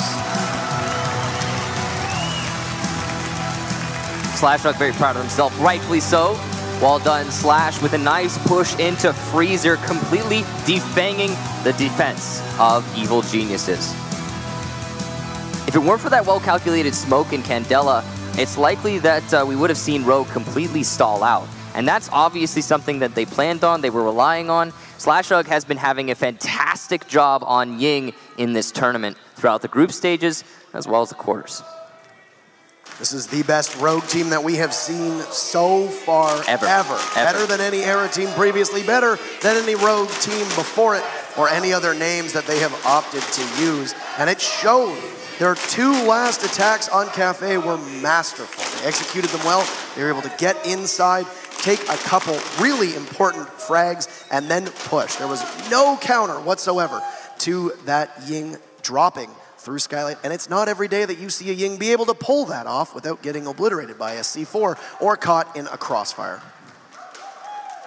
I feel like we've talked about this a bit, but you know, it's definitely worth noting that this is going to come down a lot to that ban phase, which Rogue seemingly is dominating on. I mean, or have dominated on. Cafe, of all maps, really. I would have expected Evil Geniuses to ban that out. They banned Skyscraper, Bank, and Chalet, which I understand. Chalet, a map that almost nobody favors right now. Bank, a map that kind of questionable, I think, because Evil Geniuses has played on that in the past and seemed fairly comfortable. Skyscraper, I also understand, is a map that Rogue is pretty proficient at. I find it very interesting that the first 2 bans from Evil Geniuses were 2 of the 3 maps they played against FaZe yesterday. Troy, sitting down at the analyst desk after the actual match, said that he believes he's only ever lost once on Bank in an official match, and that was yesterday. Why wouldn't you roll the die and potentially go with Bank and ban out a clubhouse or ban out a cafe so that you can play your clubhouse but then also play Bank too, unless there's something about Rogue on Bank that they worry over. Maybe that, or it could have just been a reflexive ban because they know that these are our 2 most recently played maps. We're worried about being vulnerable. Let's just take care of them and go with others. Given the mentality of Evil Geniuses, I'm almost certainly it's the last one there. Because they don't like the ability to be counter-stratted in the middle of a tournament. They've used a lot of their maps, and they've given away a lot of their tricks. And I feel like Rogue would definitely be the sort of team that would capitalize upon it. Find the VOD and study it hard in the very limited time they have between matches. But they would certainly make it an attempt. So, map number 2 is going to be Clubhouse. This is the first map going in favor of Rogue on Cafe. The third map, if we should get to it, will be Consulate. But it seems to favor Rogue ever so slightly. So Evil Geniuses is going to have to fight against the tide to make it as far as map number 3. It's interesting that you'd note that they might not pick a map that there's a lot of footage on them on, because as it stands right now, the 3 maps that Evil Geniuses have played the most would be Oregon, Border, and then Clubhouse. They have looked a bit vulnerable. Oregon was a map that they have had very poor fortune on recently, and banning it out makes a lot of sense. I did say that they, Evil Geniuses, I think, decisively lost that ban phase. Yes. I think they're really in a bad spot right now. I'm hoping they prove me wrong on Clubhouse, because I do very much want to see map number 3, if for nothing else, more competition. But risky business, that's for sure. 5 seconds left. Eclipse taking a blitz. If I recall correctly, this is something that we've seen from Rogue a couple times as recently as yesterday. They're comfortable with it. I know that they've been experimenting with a blitz strat independent of a Ying and a Glass. You can see right now in the top left corner that there are neither of those 2 operators. So they can make blitz work on its own. Usually what they would do is have Eclipse walk in through Dirt Tunnel, usually with the aid of either a Zofia or a Thermite, and just be able to pinch them. Now here's the thing, oftentimes Blitz will get thrown into the category of disruption and put into that whole Ying Glass circle, which makes a lot of sense, to be honest. He's very good at that. BC going to take a couple bullets through the front door. Just a random spray there from Brian. Could have been called out maybe on a drone, but it just looked like, oh wow, BC's actually going to win that fight. Despite the lack of HP, Brian will go down. Nice headshot there. And from behind, up in cash, NVK gets the blitz of Eclipse. What roam are we seeing right now? EG having 2 firmly off-site. This is unheard of on Clubhouse. NVK will smartly rotate, and now he'll have control of the main stairwell too. You know, honestly, that is all on Rogue that they lost those fights. They didn't drone out the basic spots, and that is just negligence. You cannot expect, despite how common it is, for every single defender to be in the basement. You have to be sure. And now you can see with only half the round left, they're going to start droning out those spots where I believe almost all of Evil Geniuses has just fallen back to sight. For a moment there, it appeared that the Thermite of Easily was going to push the Ella sitting on stairs. Now they'll drone Dirt Tunnel. They will discover a wild smoke. Necrox sitting at the elbow of Dirt Tunnel. As most smokes would do, some teams will put a Jaeger in there as well, or at least an ADS available so that they can't be pressured. Easily, though, attacking onto the soft southern wall of Arsenal. There's one playing, and that sounds to me to be the Jaeger up top over bomb site. He hit a good angle, but Easley's going to get hit from 2 separate ones, and Canadian takes him down. Jaeger no ACOG, but it doesn't matter. He still makes that shot at length work. It's going to put a lot of pressure onto Slash, who is in a similar position to Easily. It's just him and Avian left. And now you can see it's going to be Slash taking some more fire. Canadian up there, a literal trade as fair as it gets. Slash and NVK off, and Avian now has possession over Blue Tunnel. will march his way down. But right now, Evil Genius all over them. 3 kills from Canadian. They take the lead.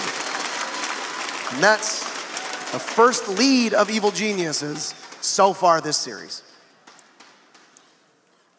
Pretty decisive win there from EG. It all comes down to, again, the negligence of Rogue, not droning out those top floors. That's the sort of thing you do on Clubhouse Basement defense before you enter the building. You have to be sure.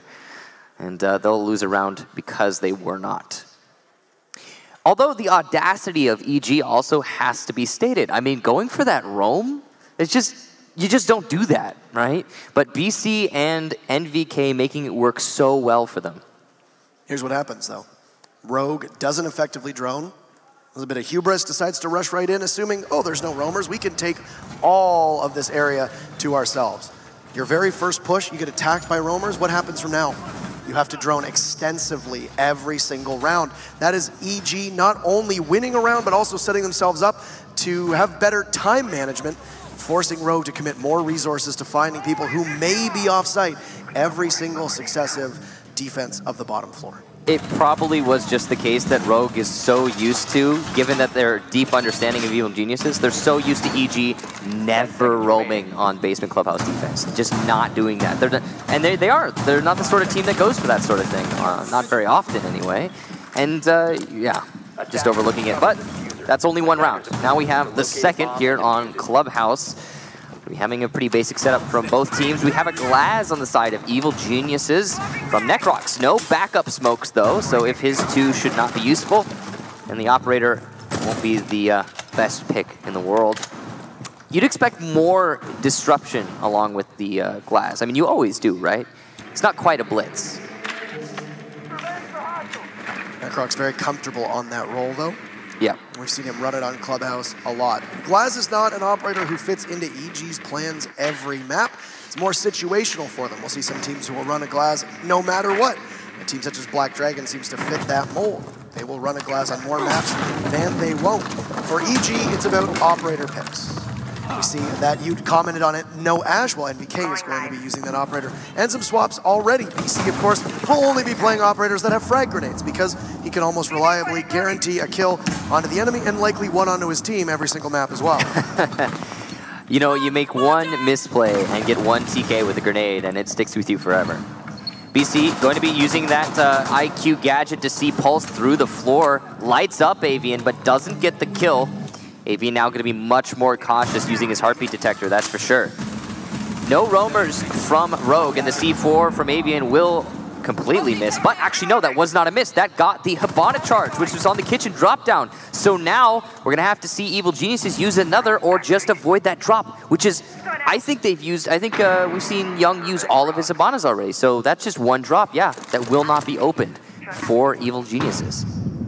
Canadian sees the Ella mine, but he'll get pushed and taken from behind as Slush able to get Canadian as he retreats. He falls on the stairs. Not really sure why he pushed there, given that he saw the Ella mine thrown right in front of him. Easily makes quick work of NVK. And Evil Geniuses down by 2. Rogue in the moment in very good position. You see the Glaz pushing down through the tunnel in Garage, waiting for him to be able to get up, but he's all by his lonesome at the moment. And they have firm control over site as 1 drops Moto. About to work their way inside, but Necrox manages to take some pressure off as Slash gets removed from the equation. They still trail by 1. BC pushes right in and easily there. Evil Genius is likely not expecting that many bodies to be inside of Church itself. Another smoke will now go down, easily waiting just below head level to take out the Hibana, but Young wins the duel, and inside of the corner now can start to get the defuse down. We'll have to do so inside of the corpse easily as Necrox Attackers are activating the diffuser. Removed from this map. Or match just a second earlier. Eclipse eliminates Young. Rogue answers back. They will take the round. A very strong hold. And the whole point where it started to snowball was Avian C4 that completely forced EG to have to move their strats around. And they just couldn't recover. Excellent job by Rogue.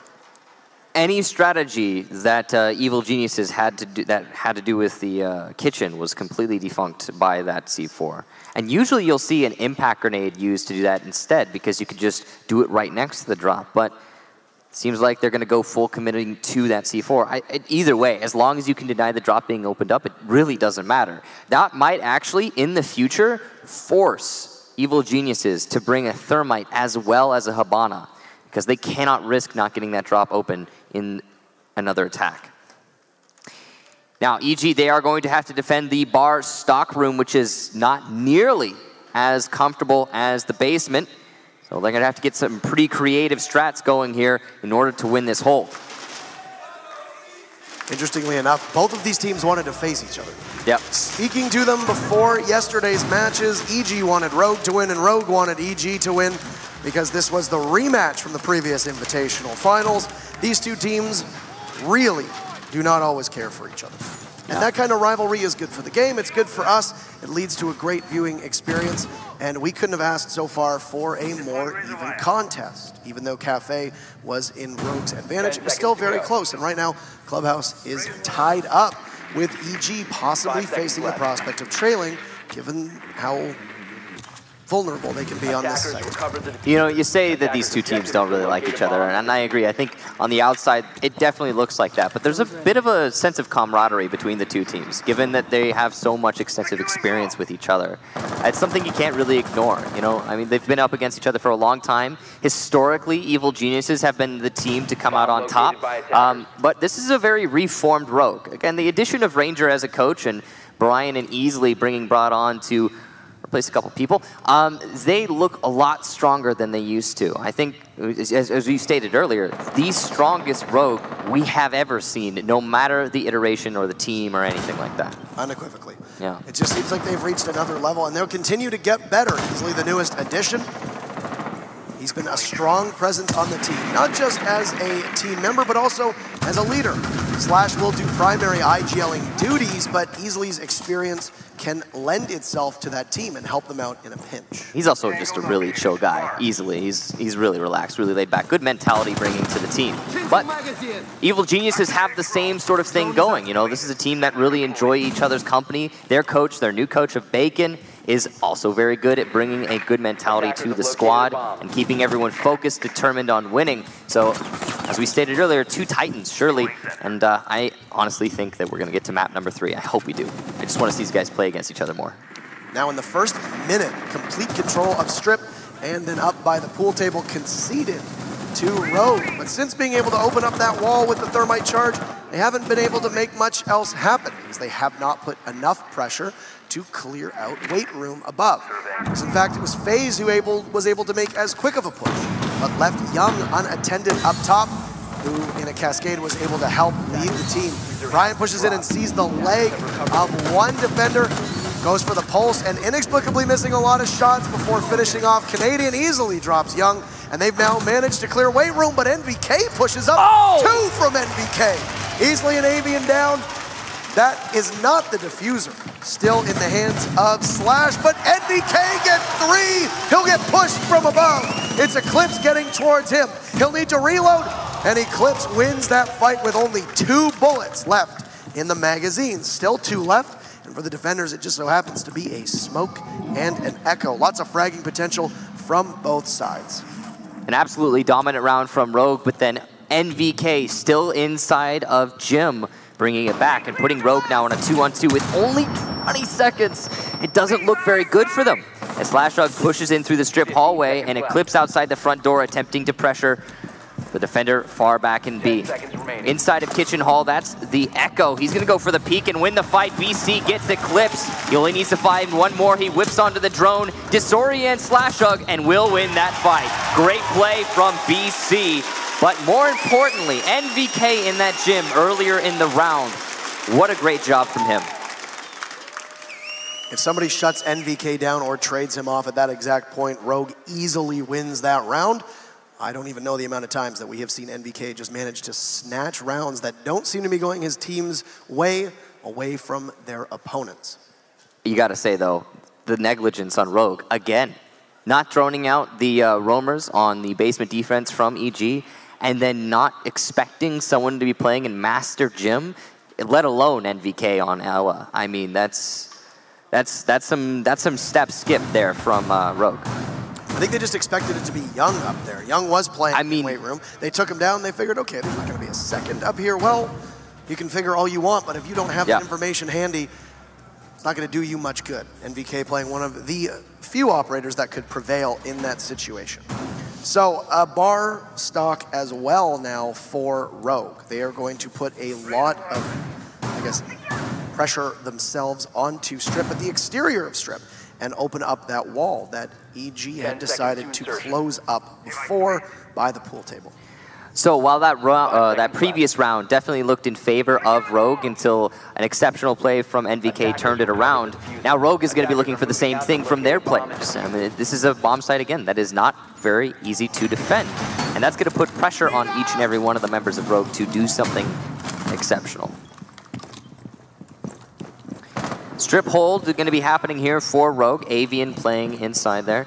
Lots of smoke on the Evil Geniuses side. They've got a Capital and a Glaz, so it's likely to be a disruption plant strategy here. The question is, are they going to be going for stock or are they going to be going for pool table? There's a lot of options in their way, but Evil Genius is not making the mistake that Rogue made, and they will be droning out that top floor over by Cash. Noticing the Ella of Easily.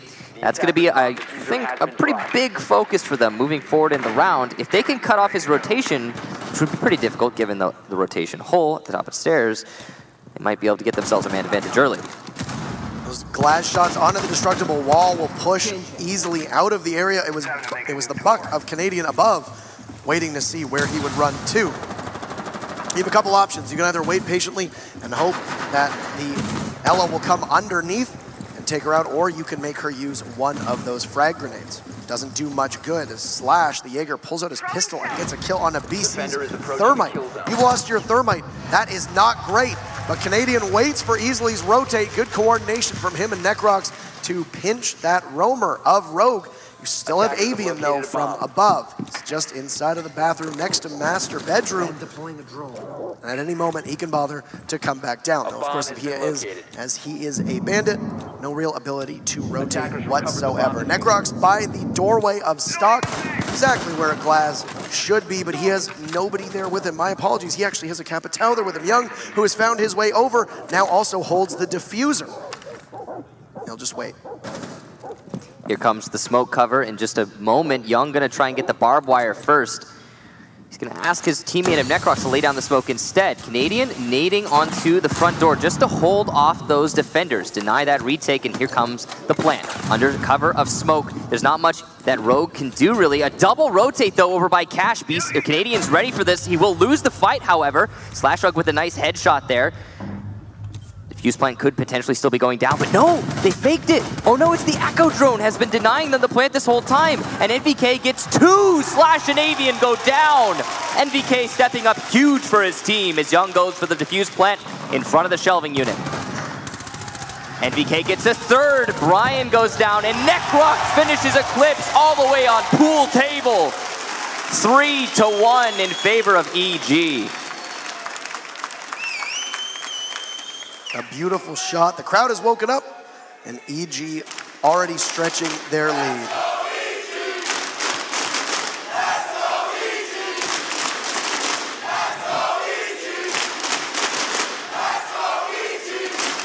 Now available for EG as they were successful on bar stock. They'll go downstairs to Church Arsenal, where they had prevailed last time, largely off of the back of a very peculiar and out-of-place roam up top.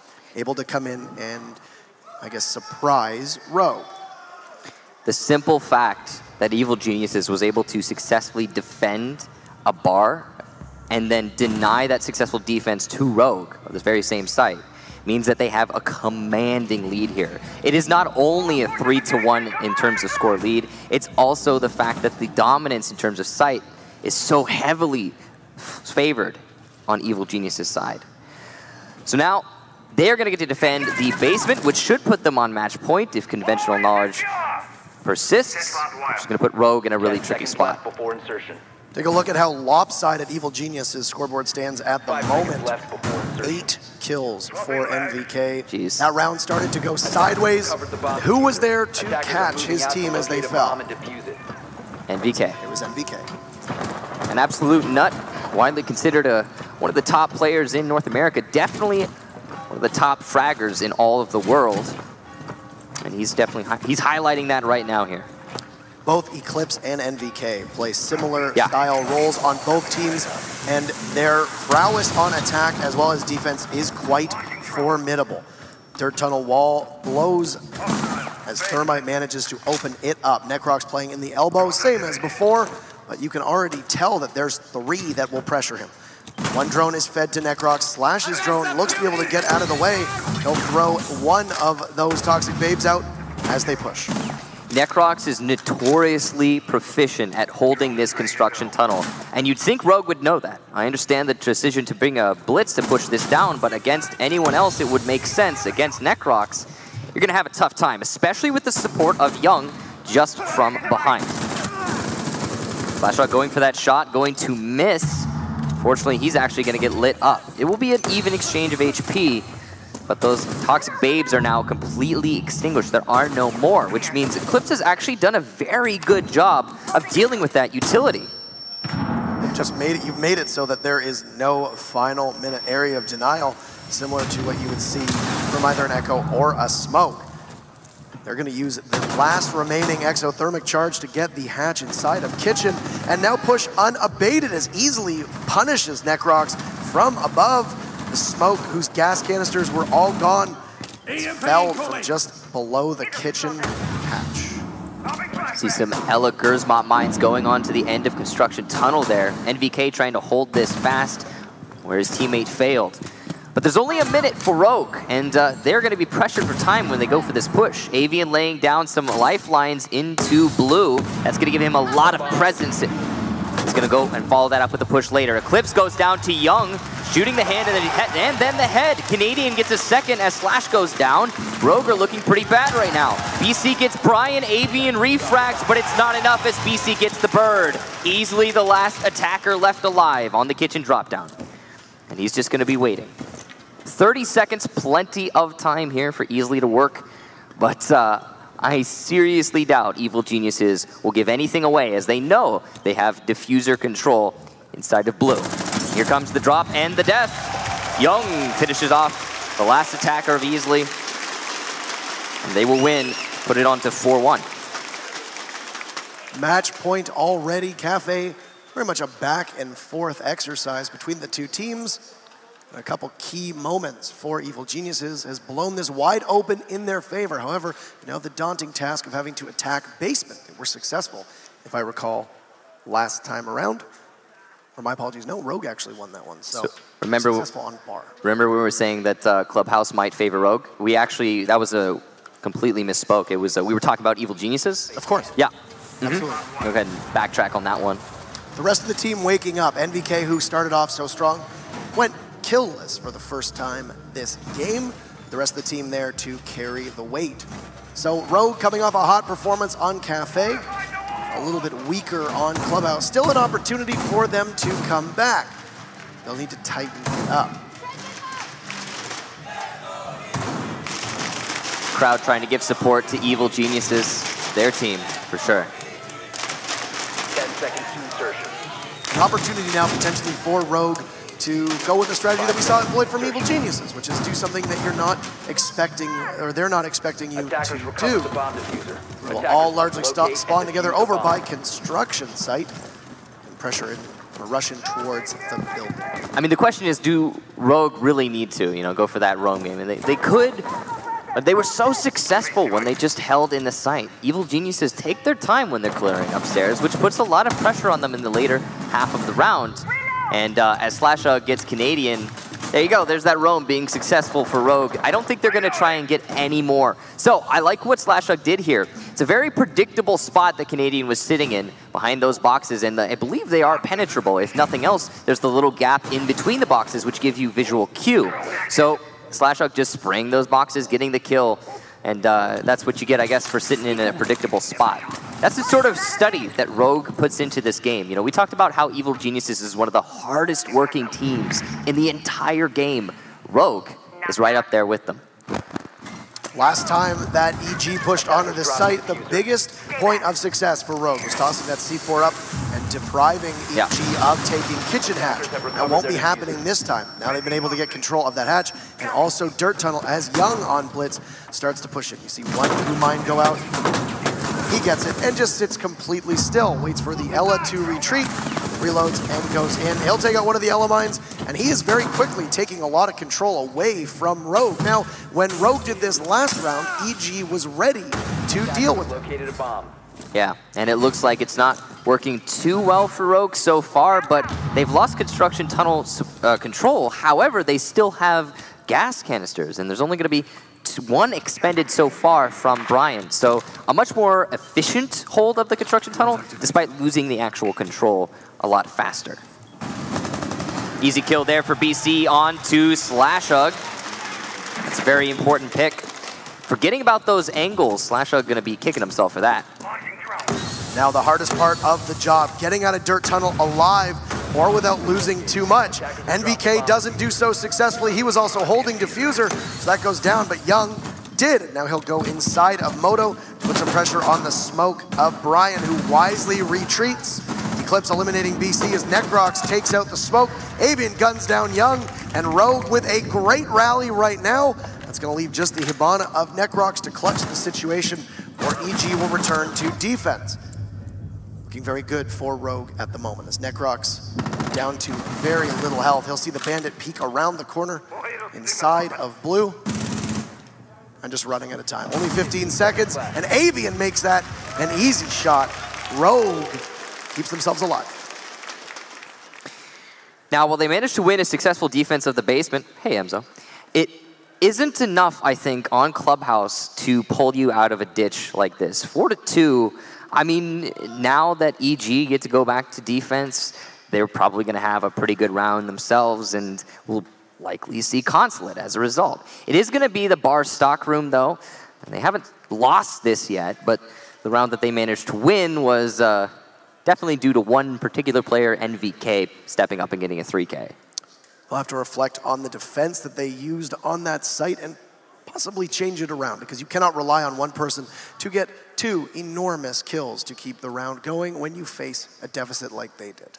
Another thing is Rogue will, without a doubt, have to defend the bar and stock room before they get to OT. So no matter what, they're going to have to do something they've never done before in order to get that second chance here on this map. Evil Geniuses, though, their turn to set up on this site, and they are going to include Strip in their hold.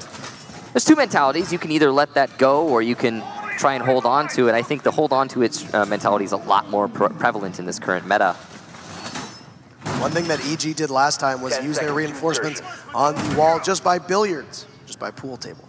They have not done that this time. They've decided to use it on the exterior of the strip club itself. The attackers use their valuable resources, limited resources rather, to get inside unless they funnel through one of the more narrow doorways. Avian and Slashug coming from the dockyards. I'm going to be droning into Strip. This is very clearly a Strip take from Rogue, just based on their spots. There's always potential to adjust, though, on a bar stock take. Being a site that is so lopsided, you either commit to one or the other. You have to choose when you want to rotate. It takes about 20, 30 seconds every time. Bar stock was where they went last time. If you cannot assuredly control weight room, then there is no real point in going this way. He'll manage to take out the northern wall of Strip. There is no pressure whatsoever applied on a potential run out. They don't have a bandit or a mute, so there was no real way for that to be stopped. But you've now used a minute to open up one wall. Last time around, Rogue had opened up the wall by the pool table much faster, so you've already slowed them down on getting into the building. There are two EG players and a yokai inside of Strip, and they're going to be contesting Slashug just outside the destroyed panel. A run out from Canadian will eliminate Slash.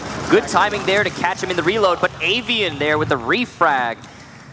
Going to put it onto an even man count. Looks like NVK has fallen back to the site, possibly looking for a reset in lounge from his teammate Necrox. And yeah, that's exactly what they'll be doing at the top of the cache stairs. Eclipse eliminates Young, and now Rogue in commanding lead here, as the reset only just comes out for Evil Geniuses. They're going to have to rotate, though, a little bit more important, all the way over to Pool, which is still where the Rogue attack is focused.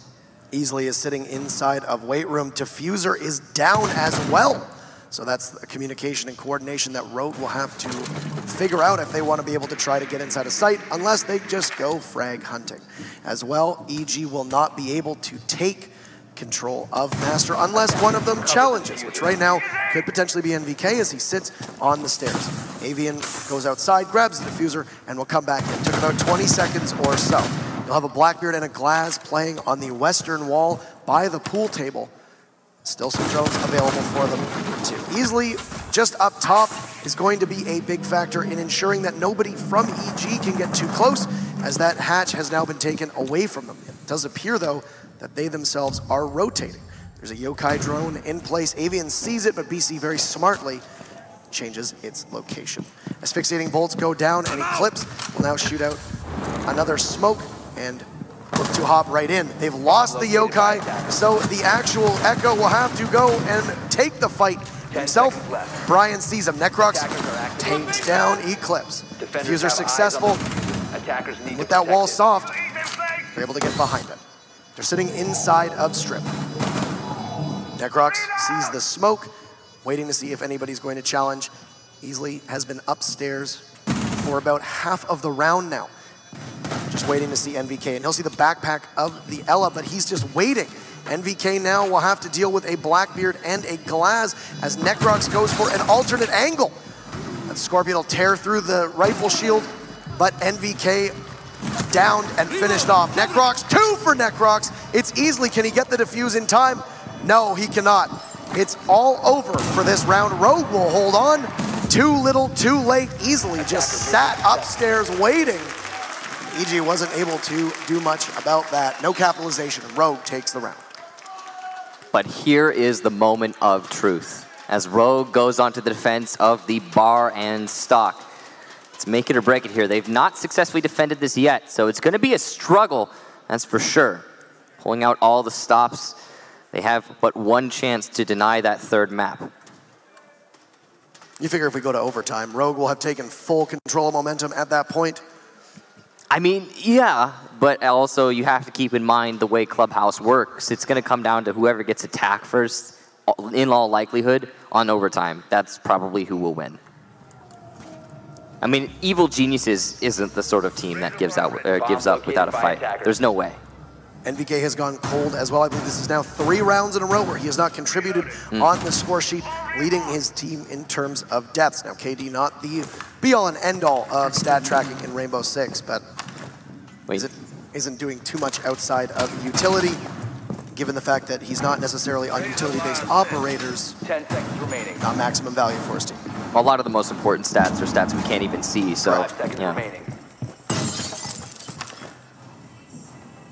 Attackers have recovered their defuse. Action phase of round number 8, still match point for Evil Geniuses.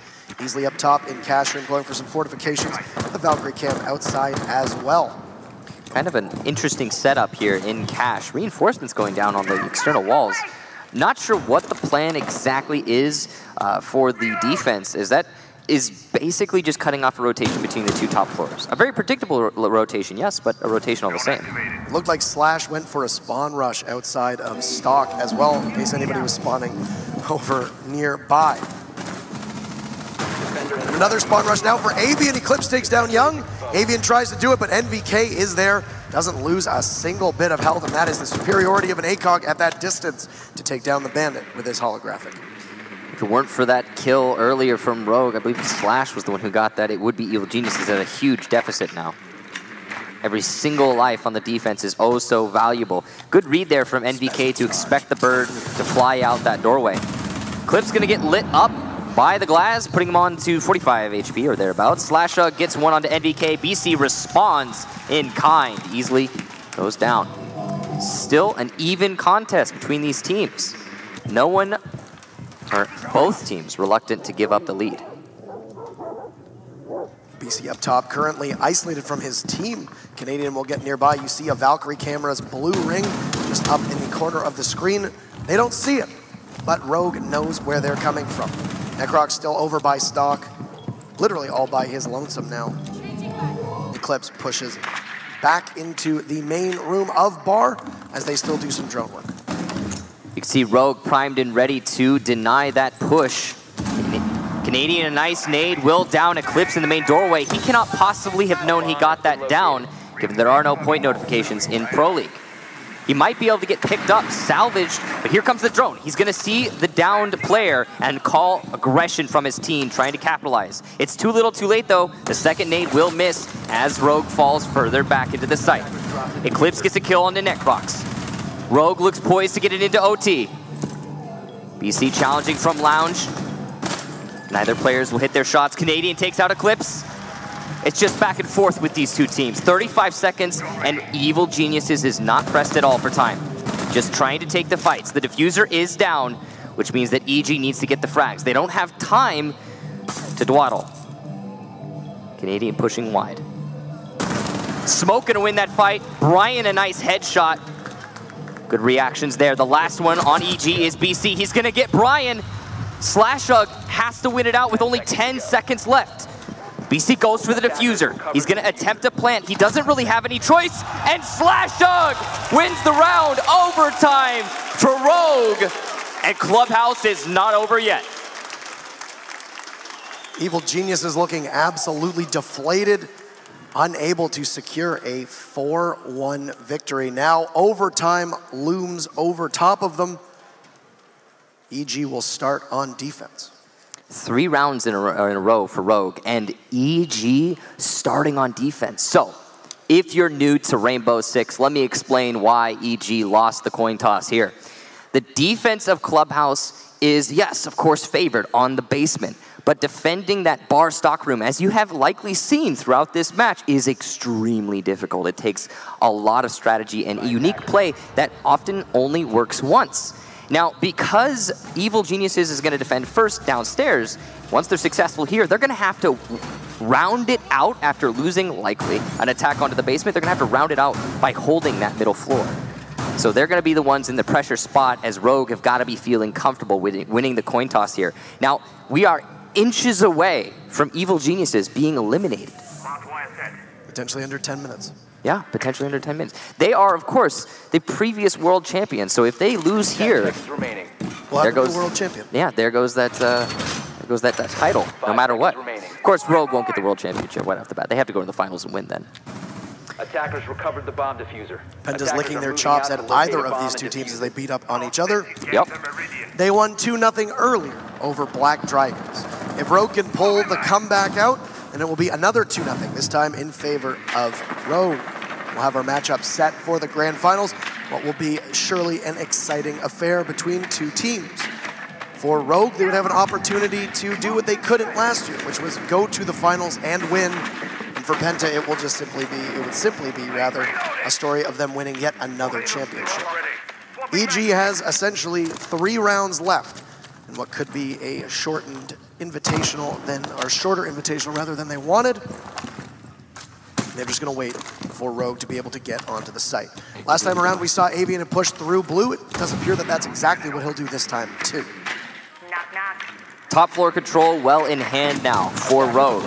They were much more efficient with their drones this time, and EG, not being as bold as they once were, will have 5 anchors in the site. Unless, of course, you count Necrox in that construction tunnel, which that's basically an anchor. A lot of control upstairs. You can see, though, that roam really hasn't actually set Rogue back that much. EG didn't bother to try to go for another roam at all. The barrel of NVK's gun is seen on a drone situated inside of blue. The rotate hole leading inside of actual Arsenal. He'll get concussed as NVK sits still by blue. A good bandit trick from Canadian will prevent that wall from being opened up by the X-Karos of Hibana.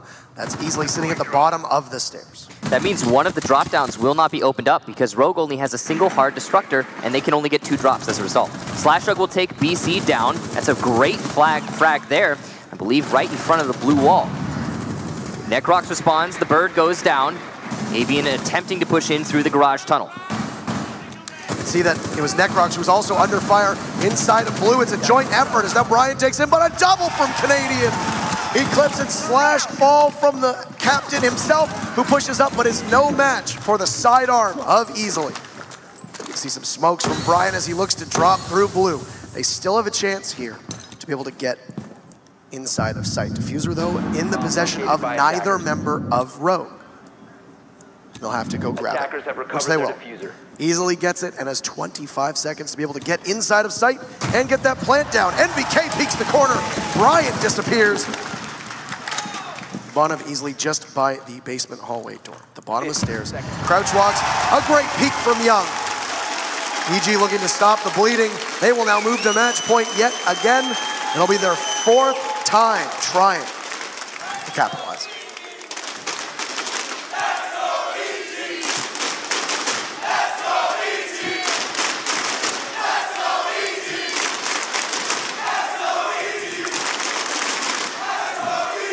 So a successful basement hold for them means that they will, if they lose this round, have to go upstairs to Bar, a site that they have not performed as well on over the last couple rounds against Rogue. Rogue will have the easiest site on the map of Church and Arsenal Room. They'll run Blitz on the, or they'll run Young on the Blitz rather. The last time they did that, it wasn't enough to fool Rogue. They were prepared and waiting for the shield to push in through Dirt Tunnel. And were able to pick him off. Young, a formidable shield player, that's for sure. We'll see if he's able to make the construction push work this time for him. It's actually not worked for either team. They've both been trying it, and it just hasn't established enough control to justify use from what we've seen so far. The very last time that this was brought out, Young was able to get in. He had NVK behind him as an escort. Amidst the smoke, NVK got pushed and taken out of action by one of the defenders of Rogue, sitting inside of Blue Bar. It was Young who then, or Blue rather, downstairs. It was then Young, the shield operator, who was able to get up to the bomb site itself, but at that point, not much to do. He tried to move inside of Church and was swiftly executed by, if I remember correctly, the smoke of Brian. So, while Rogue are on potentially match point here, they've got to be feeling pretty comfortable, given that they are defending the basement. Young pushing into the construction tunnel. He is going to get hit by the lesions and the Ellas as well. Very disoriented, but it actually went both ways. The slash was too close to his own Gersmont. They're really stacking up inside of the Dirt Tunnel. Definitely a lot of contention here in the Dirt Tunnel. Like you said, what was that from Slashug? Giving away his life to Canadian because he downed NVK behind Young. Lots of HP lost for EG here, but a swift recovery. A little bit frag hungry there from Slash. I think he was expecting there to be a party at the end of Dirt Tunnel. 4 members of EG within close enough proximity. Brian just doing some remodeling work will take almost 25 health away from the Legion of Eclipse. A small mistake, but one that could prove to be fatal in a fight later on down the road. Young is a drone escort as he holds a very tight angle around the corner at the end of Dirt Tunnel. Relying on Canadian above, they will successfully take the hatch in Kitchen. Now have a 2-pronged attack. They can hold pressure from above while allowing Young to get inside and try to zone out the defenders. Still some smokes, I think, on the attack here, which means Evil Geniuses might have a lot of control. One single one on Young. What he's got to do is get it placed perfectly. Brian inside of Blue, trying to stall out as much as possible using those gas canisters. Avian on a long flank. No one's watching this from Evil Geniuses. This could be fatal. Necrox gets Eclipse, and Avian's got to go for the push now. Otherwise, he won't be useful. The Diffuser is down outside, and that means the attack won't have any potential plant, no matter what. There's no one from EG to pick it up. At the bottom of main stairs, the barrel of Habana gives away Necrox and easily will pick up that kill. Rogue looked poised to win this round with only 40 seconds left, and again, the Diffuser still down.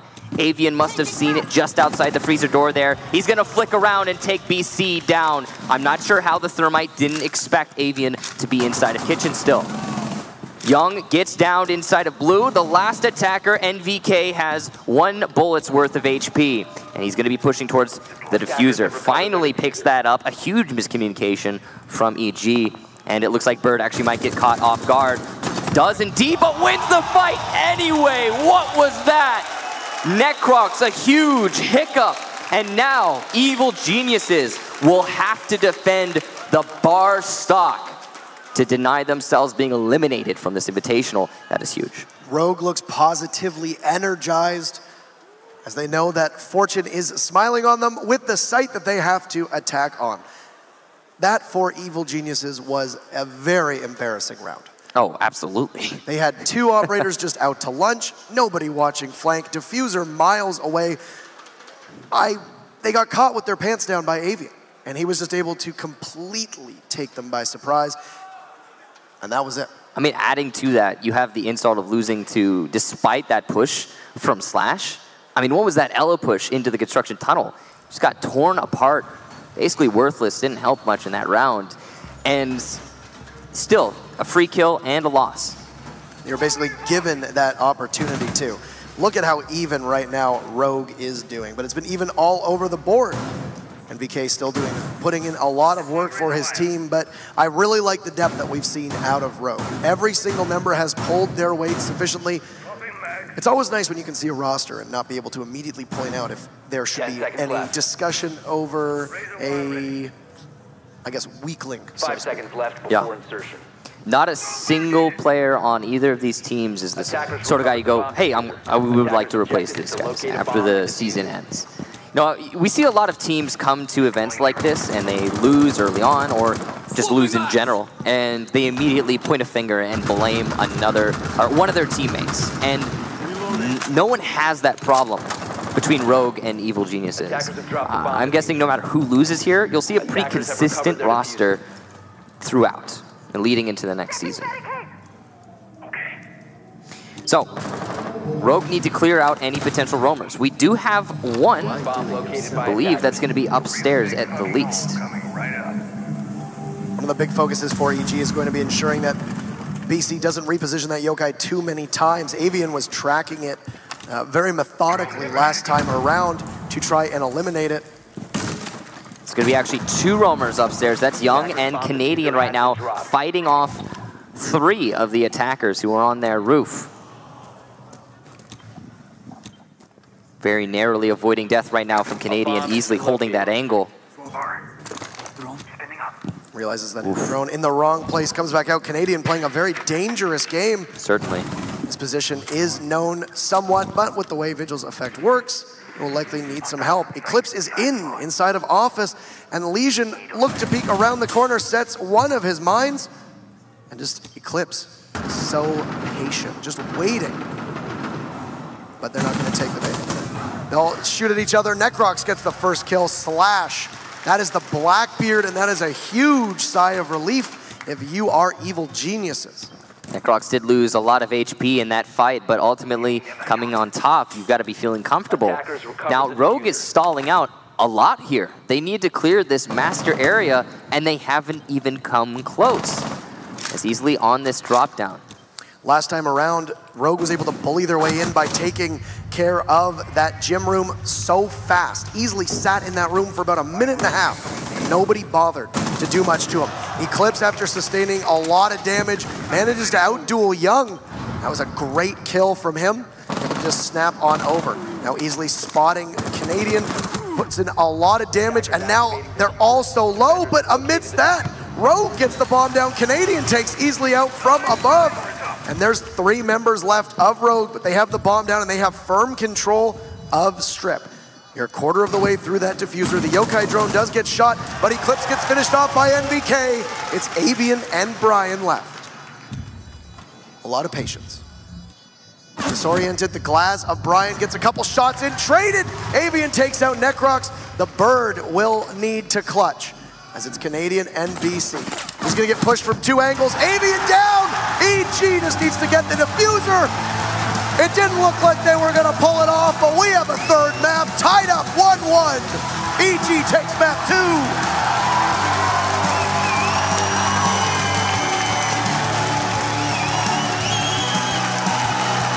2. Evil Geniuses with a decisive, well, very much not actually, a back and forth win there on Clubhouse. It definitely seemed like Rogue was going to take it in the end. They had the defuse plant down. They had the control in their favor. They just at no point actually cleared the master area. So Consulate next. Canadian, their captain, coming in big when need be. A heartbreaker for Rogue after it looked like they had mounted the comeback of comebacks here. They'll be able to go and speak with their coaches and come up with strategies for Consulate, our third matchup.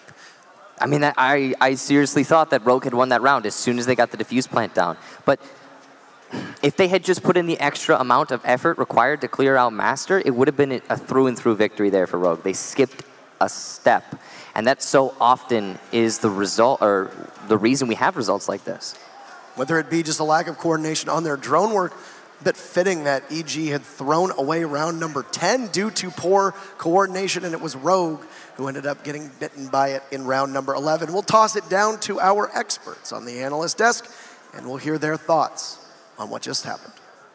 Thank you, Interrobang and Kickstuff, taking us through 2 incredible maps of another incredible match here at the 6 Invitational. Yeah, both of those teams want to get into that final tomorrow. Evil Geniuses, of course, they consider that Sledge Trophy to already be theirs from being the world champions last year. They want it again, but Rogue, making sure nobody overlooks them as an incredible team from NA.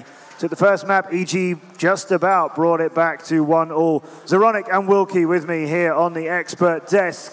Let's talk a little bit about those 2 incredible maps before we bring you the decider. Let's start by looking back at Cafe. If you've got roamers on the top floor and you want to deal with them, then dealing with them means killing them, not letting them get away. Yeah, both teams had a huge problem clearing those roamers near the top floor A-bomb side. So if you want to hunt those down, you need someone at the top floor A-bomb side windows or to the wide stairs and then push them so that they cannot escape. Or the other way to do it is just ignore them and go from the bottom to the middle floor, like when the defenders are defending the train room. And by that, neither team did that. Like, it's so easy to tunnel vision on these like high pressure moments that you just every time we go it from top to bottom, but that's not the only way to do it. Like, the game has multiple levels, so you can also come from the bottom to the top or to the middle. So yeah, if one doesn't work, why don't try the other one? Yeah. How are you? Good to see you guys. And this incredible dog. We can't quite get on camera. I don't think we'd love to, but the dog on the table? It can only go well. Can you come up here? Hello. Look at this. This is a genuine, let me get this right. How do I describe this? Bomb, we haven't got a microphone for you, I'm afraid, but talking to here for me. Tell me correctly, very quickly, how we describe this. His job is? His job is bomb detection. Bomb detection. Yeah, for real. These guys are genuine. These guys are brilliantly trained. They help us with the game, help with advice on equipment and so on. Thank you very much for being here, guys. It's been absolutely fantastic having you here in Montreal with us. Extra special guest on the desk. We need a bowl of water. Back to map 1. And back to map 1 then. You are very interested to wonder why, you want an operator with nades. Jackal's a pick, but there are other ones, and you felt like Jackal was the wrong one for NVK. I feel like we saw a big difference in the operator picks between the 2 teams. Rogue choosing the Ying for their smoke grenades, and NVK assuming choosing Jackal for that. Yeah. If Jackal was mainly to hunt the roamers, I feel like that could have been changed a bit. We've seen NVK on Ashe, and he's absolutely amazing on that. And the Jackal just didn't seem to work out for them. There's many other choices for that smoke. Ying, Dokkaebi, Capital. So, I don't know. It felt like that Ying made a massive difference for Rogue, especially in, I think it was the last round where Slash pushes all the way into Freezer. Yeah, it felt like they feared the roamers in the middle floor, but they actually didn't have any C4s there, so there's not actually anything to fear for, so you can just push the top floor. And if you want to have the smokes, the Ying does the job a lot better, or glass, like Slash tactic. Just go with the smokes and glass and just hit 3 headshots, and you win the round right there. You make that sound so easy, Wilkie. It looked easy. Just get the 3 headshots. I lost my glass in the season 1. Aww. Map 2, though, was where EG managed to stay in this contest and take it to our decider. Opening stuff. Feels like EG needed to do a bit more of that, you were saying, as we were enjoying that round. Wilkie and I was talking about it while the match was going on, that it seemed like they brought a lot of soft destruction without ever taking the time to actually open enough stuff up. And then we see them later on change to run Hibana and Thermite at the same time, and that's where they really started coming back again. Yeah, in the beginning, the EG had the sledge instead of a bug attacking the basement. It's kind of weird because you really want to open up that kitchen floor, and also they didn't have attachers, so if they want to open the church wall, you actually need to have attacher to deny the bandits or mutes, or you need to have a bug to open up the top floor from the wall to throw a grenade over it and take out the batteries.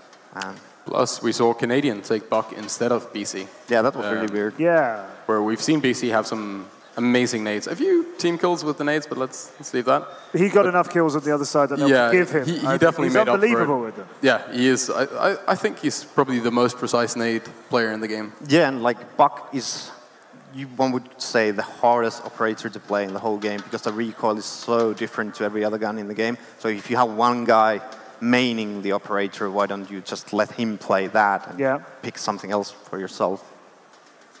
Interesting.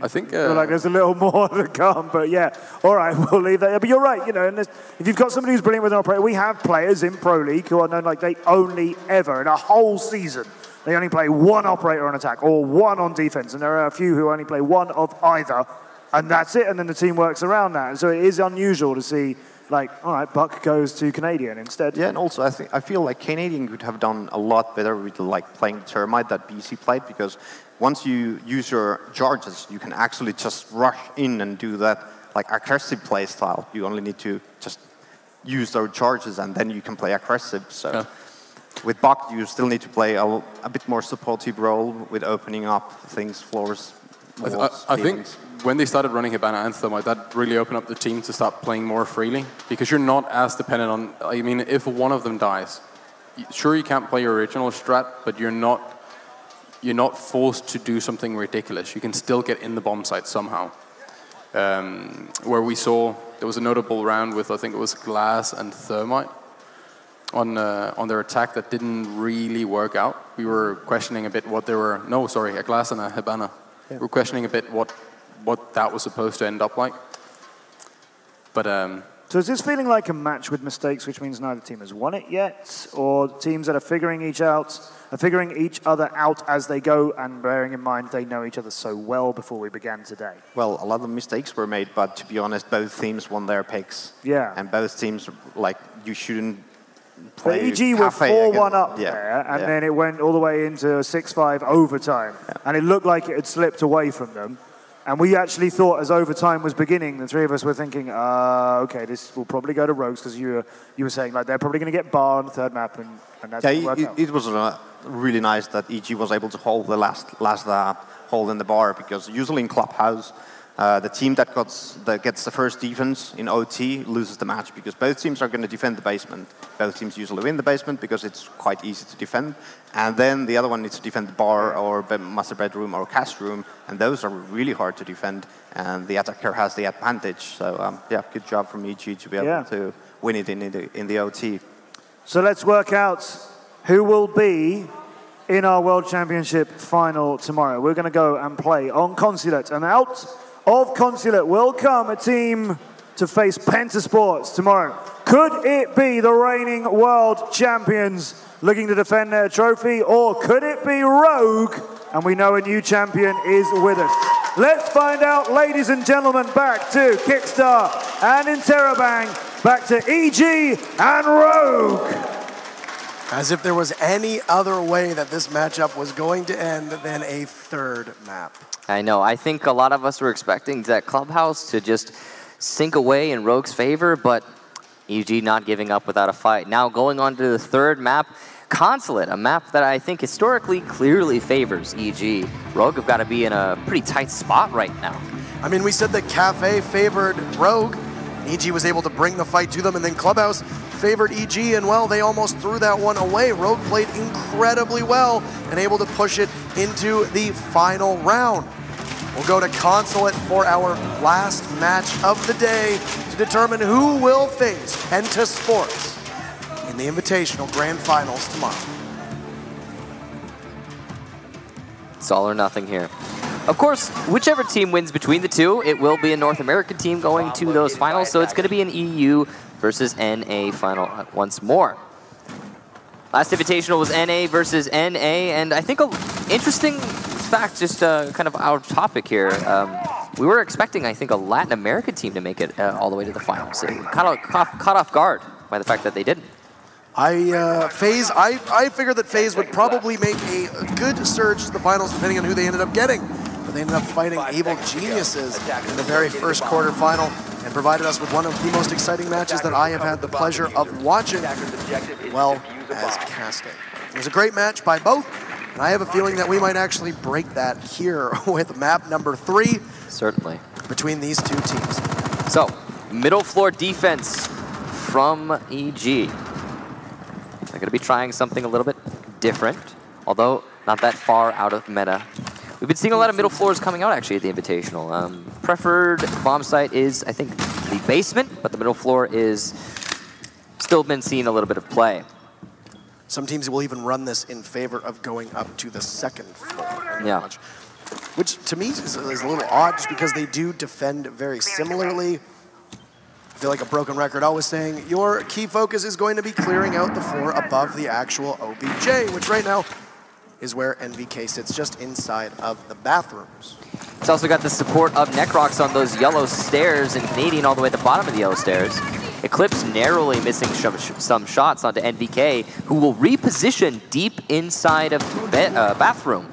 He's just going to be waiting right now for the Buck to pressure him a little bit more, aware that his position is completely given away. Rotation here to yellow, very wise from NVK. Does not need to fight that, nor wait for the grenades of Buck to come through the window. That was terrific droning work earlier on to reveal NVK, but able to survive. Half the round to go, Avian has sustained some damage. It sounded like it was from the pulse, potentially, of Canadian earlier on. They will manage to take another position onto the garage, which has been reinforced as well. So look at that. They are expending those Xeros charges onto the garage, even though the site is from above. Canadian underneath the bomb knows when they'll push in, spots them on that cardiac sensor, just waiting, almost taunting them to jump in through that window to be greeted by his Nitro self. There are actually 3 roamers downstairs right now. This is basically a basement attack as Slashhug moves into Piano. Will dodge a C4 from below. Avian's going to go for the defuse plant next to the Piano itself, and it doesn't look like EG can stop it. No, they do! Necrox a nice shot from the hallway, refragged by Slash, but Necrox a double kill. Takes down Slashhug, and Evil Geniuses retain control of the site. Eclipse just outside yellow stairs, looking to fight someone as he pushes in. Canadian is calling out Eclipse's position throughout this entire round on those yellow stairs. One more repelling. That's the Blackbeard. He goes up to the roof. He's looking for the fights. Starts coming down the stairs, actually. He's going to lose the fight to NVK. Easily goes down, and Eclipse will also. The third for Necrox. Can he get a fourth? No. Brian shuts him down. Gets a double kill. Not a triple, though. Young finishes things off, and Evil Geniuses will win the first round of Consulate. What a great patrol by Necrox inside of Piano on that main floor. Made sure that anybody who got into that room lasted a lot less than you would expect. They had control when they came in with the Ying. Avian was mid-defuse when it was the Jaeger who pushed up and was able to clean both of them up. And even though BC went down, Necrox was there for the refrag and kept his team in it and competitive. And then he just kept rotating. Even though you saw that Rogue was going with some late round drone work, it wasn't enough, as there were just simply not enough members of their team to be able to get in and capitalize. We're also going to see another lobby defense. This time around, going with Rogue, and they are going to have a castle along with them. Something that we didn't see for EG, that Rogue is going to find probably more effective. Not uncommon to see castles around here. Usually at this point, you'll castle it off, make them have to fight you for control of the bathroom. Though Avian could potentially use those barricades from above. I like the way that we are seeing Rogue open up the drop-downs in the main lobby. That's going to allow them to play downstairs to deny that front door push, which is something we did see a lot of from Evil Geniuses just the round prior, prioritizing that bottom floor control. A lot of people think you have to hold top floor on this site, and that's simply not true. What you really need to do on the top floor is delay the push from the attacks. You don't have to hold it outright, you just need to stop them from getting the top floor control in the first 30 or 40 seconds. Which then becomes imperative that you on defense are able to hold for a little bit longer than that. Kill as much time as possible, give an advantage to your team, and then make it so you have to rush inside of the site. Proper time management, very important for all sites, but especially for the lobby hold that we see for the defense. EG are starting their attack with admin control. You can see them droning all the way down to the server. They are going to find easily on those Visa stairs, which is going to prompt him to relocate back downstairs. Now from all the way down in the basement in server, you can actually see people, I believe, on admin. It's a pretty long angle from easily, or long heartbeat rather, but it's very useful, that's for sure. BC is on IQ, so he will be able to effectively counter the pulse of easily should he choose to. We saw that before when they were on the basement of Clubhouse. At least Rogue was. BC was able to hunt him down and then shut him down, and it was Easily who put away that cardiac sensor and didn't really bring it out again for most of the round, bring it out right at the end. They've got great control up top. They're going to continue to push. They've managed to get inside of admin, but there's two defenders waiting at the western side of the floor. Make that 3, as it actually does look like there's one playing on the top of yellow stairs.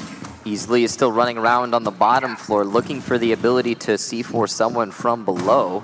As he comes up from spiral stairs, that's of course going to be his main objective. There are some people from Evil Geniuses trying to hunt him down, but the main focus for EG is simply this top floor control as they start moving their way towards Projector. Easily coming up from behind. This is very interesting. EG has not checked their flank. Visa stairs are left unattended right now. Actually, very narrowly, Easily is going to be dodging this Thatcher of NVK, who is that flank watch. They pass by like 2 ships in the night for the moment, waiting to see if Easily will jump up at any moment to try and strike. It's NVK who doesn't know that there's somebody in there. He's holding, watching a push from below, and could potentially wind up in the crosshairs of the pulse. Easily gets it. NVK caught by surprise, but Easily's position given away. We'll see the IQ and outduel him, but no, BC. It's the delayed refrag. Only 30 seconds left. Necrox sticks the plant. They're not on the Yokai drone. It's too late. Canadian takes out Eclipse. Momentum favoring EG. A double for the captain. Gets taken down by Slash. Cooled off, but still an advantage in favor of Evil Geniuses. It's got a smoke and an LOF. Ability to potentially deny entry from the attackers while working on the defuse. But they're not working at all on that diffuser one bit. They're just trying to find out where the attackers are. Young position on a window. Necrox manages to get his Claymore blown up on the Slash. And Brian running out of time. BC watches EG 2-0.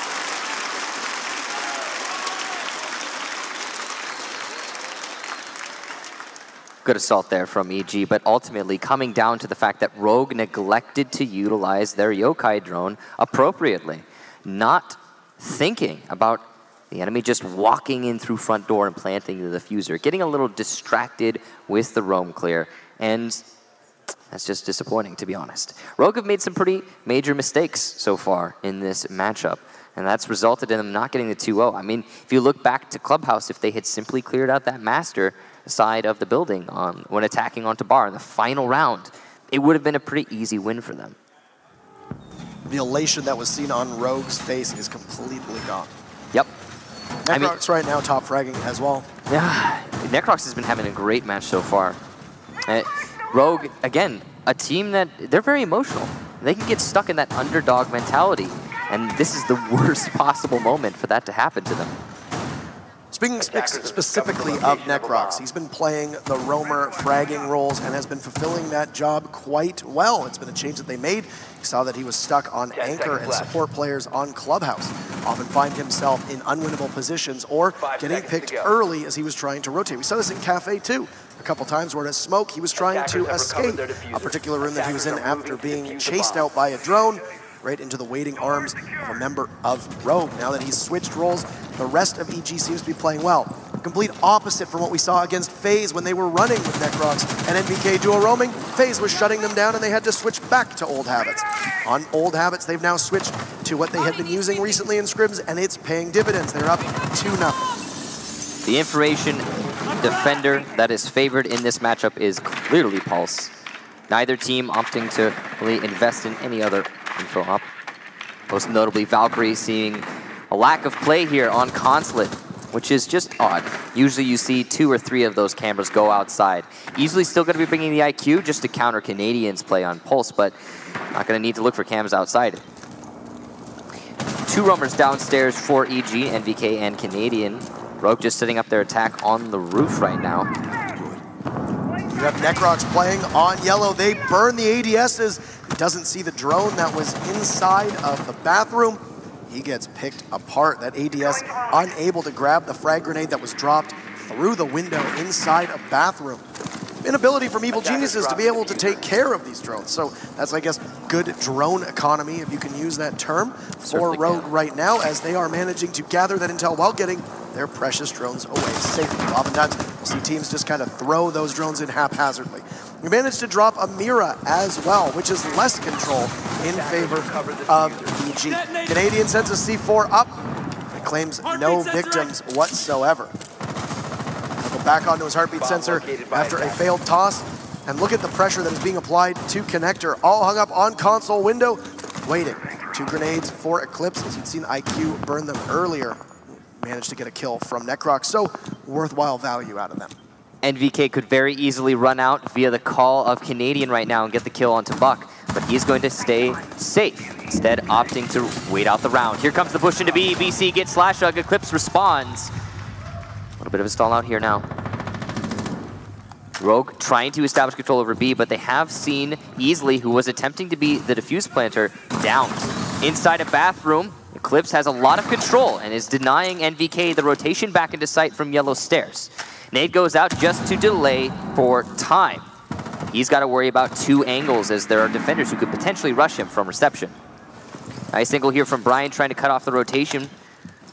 Evil Geniuses hasn't given away anything to it yet. As NVK continues to peek onto the yellow stairs, there's only 14 seconds left. Here comes the repel from Avian. He gets BC a nice shot into Connector.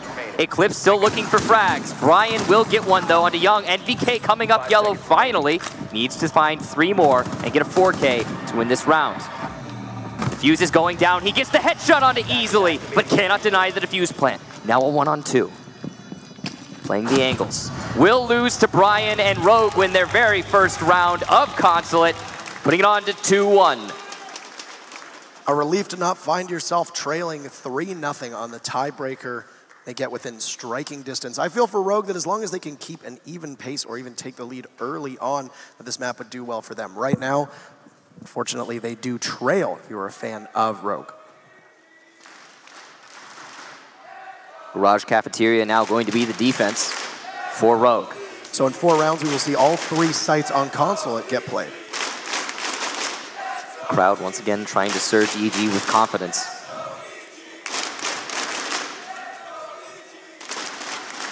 Now we've seen defense of the basement, but we haven't seen defense of the basement, as the last time Rogue attacked onto the main lobby, they put a lot of pressure downstairs via that garage panel.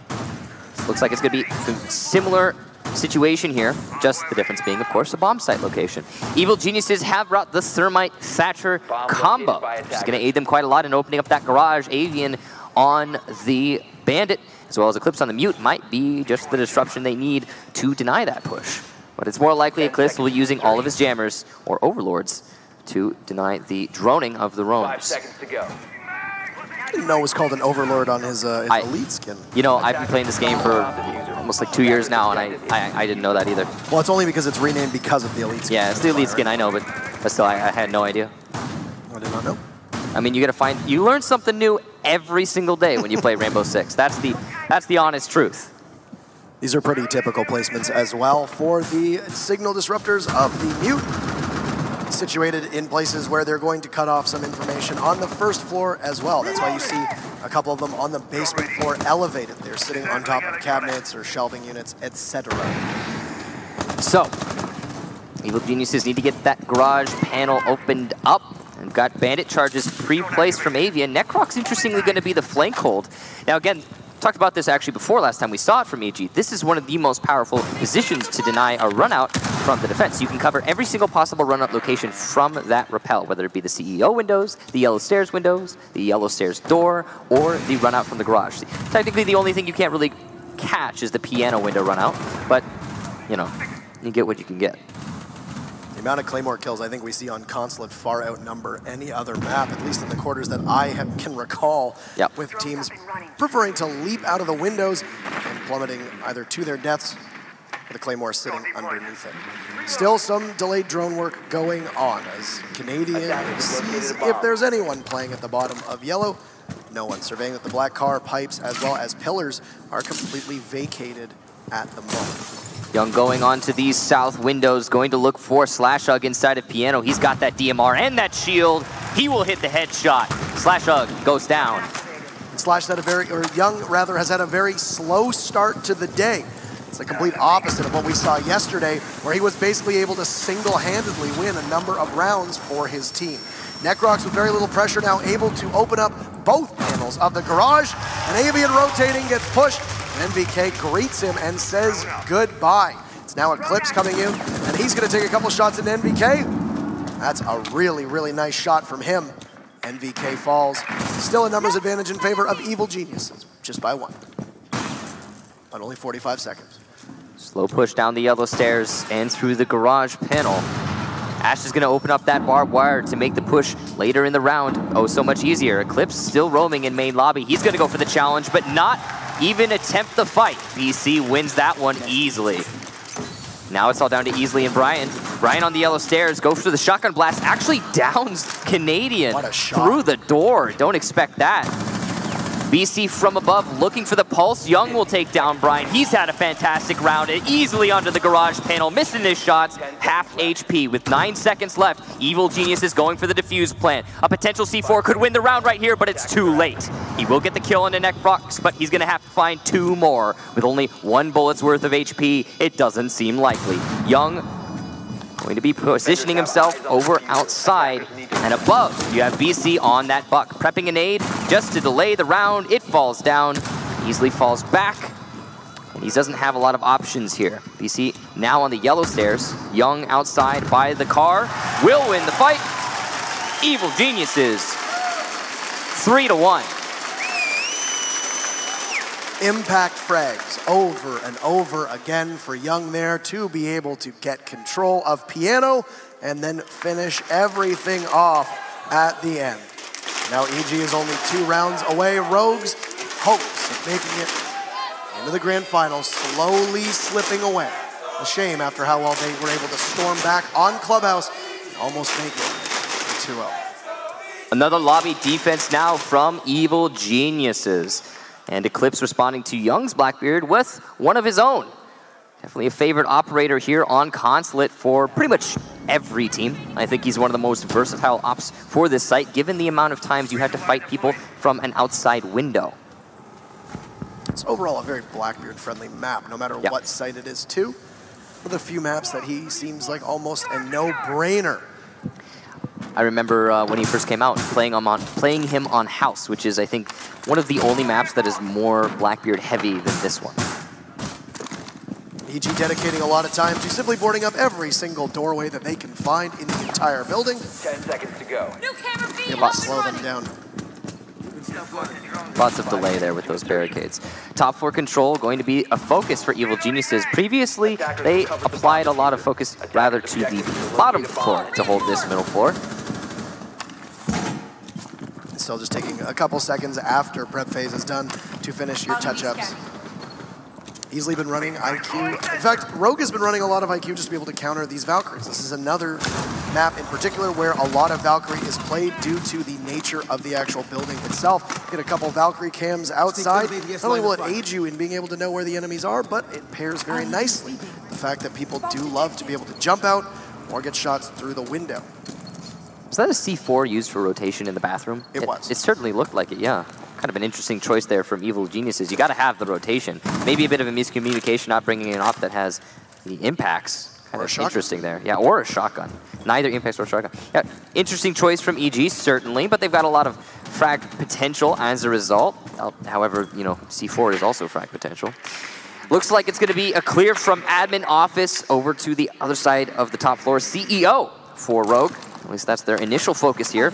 As you can see, easily trying to deny any pulse. C4 from below, so his teammate can aggress very, very easily. Most difficult casting these matches when we use the word easily for near a C4. His name is too easy. Oof. I heard the ticking of the C4, or the hum of the C4 rather, but there's nothing.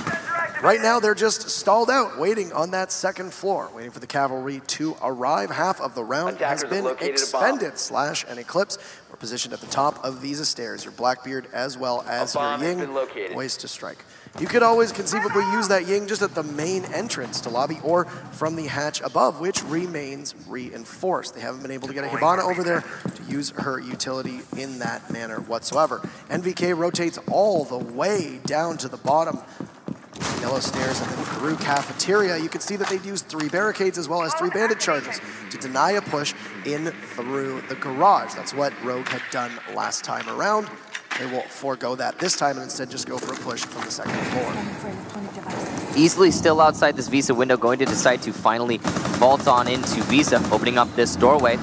We've seen BC get the C4 onto Slash before Canadian eliminates Avian. Necrox Eclipse, NVK easily, and it's all down to Brian outside the front door. Looking into the A bomb site and the bathroom hallway, he's not going to find anything. He doesn't have nearly enough time to win this round, and he's going to have to ace in order to do so. Necrox setting himself up for a run out. Not a very wise idea generally, but I think it's pretty safe in this case. Brian seemingly saving his op, waiting for the push. May as well get a kill or two. 5 seconds remaining. But as the time ticks down, Brian will have nothing, and he will lose the round. Rogue being happy with the map ban phase doesn't look so happy right now. Evil Geniuses are 1 round away from the grand finals. Rogue seemed very confident on both Cafe and Clubhouse, but it slipped away. I think this is the loudest we've heard the crowd all day. Going on attack, Canadian going on to the Ash, BC on to the Buck. Looks like it's going to be another garage hold, this time for Rogue. They'll go downstairs. And all of EG pulling their weight now, possibly energized after that wild finale on Clubhouse.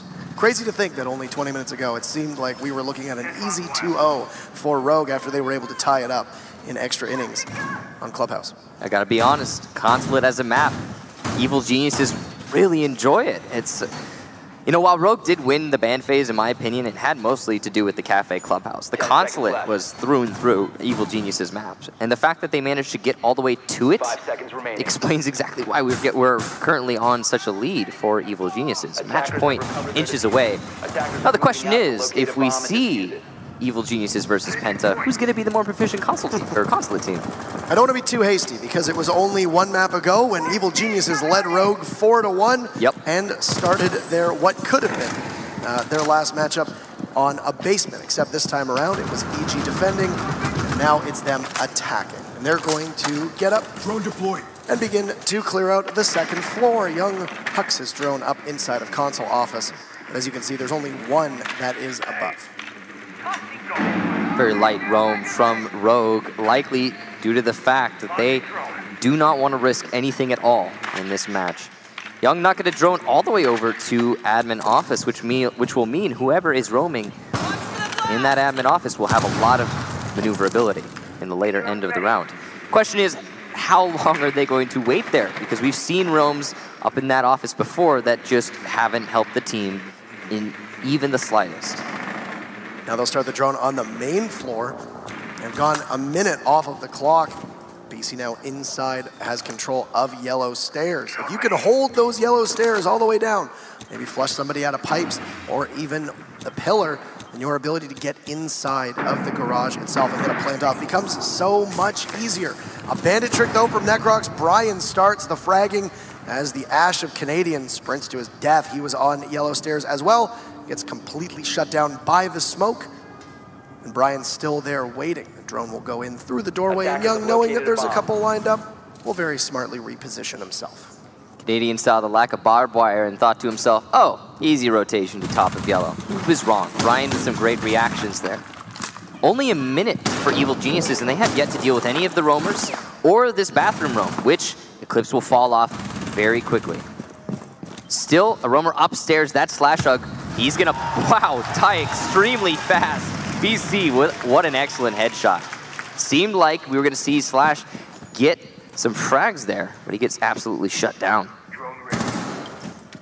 Round number 6 drawing to a close. Both teams are at even. You hear another Elemine go out from Eclipse, who was able to scoot off just earlier after losing a small portion of health.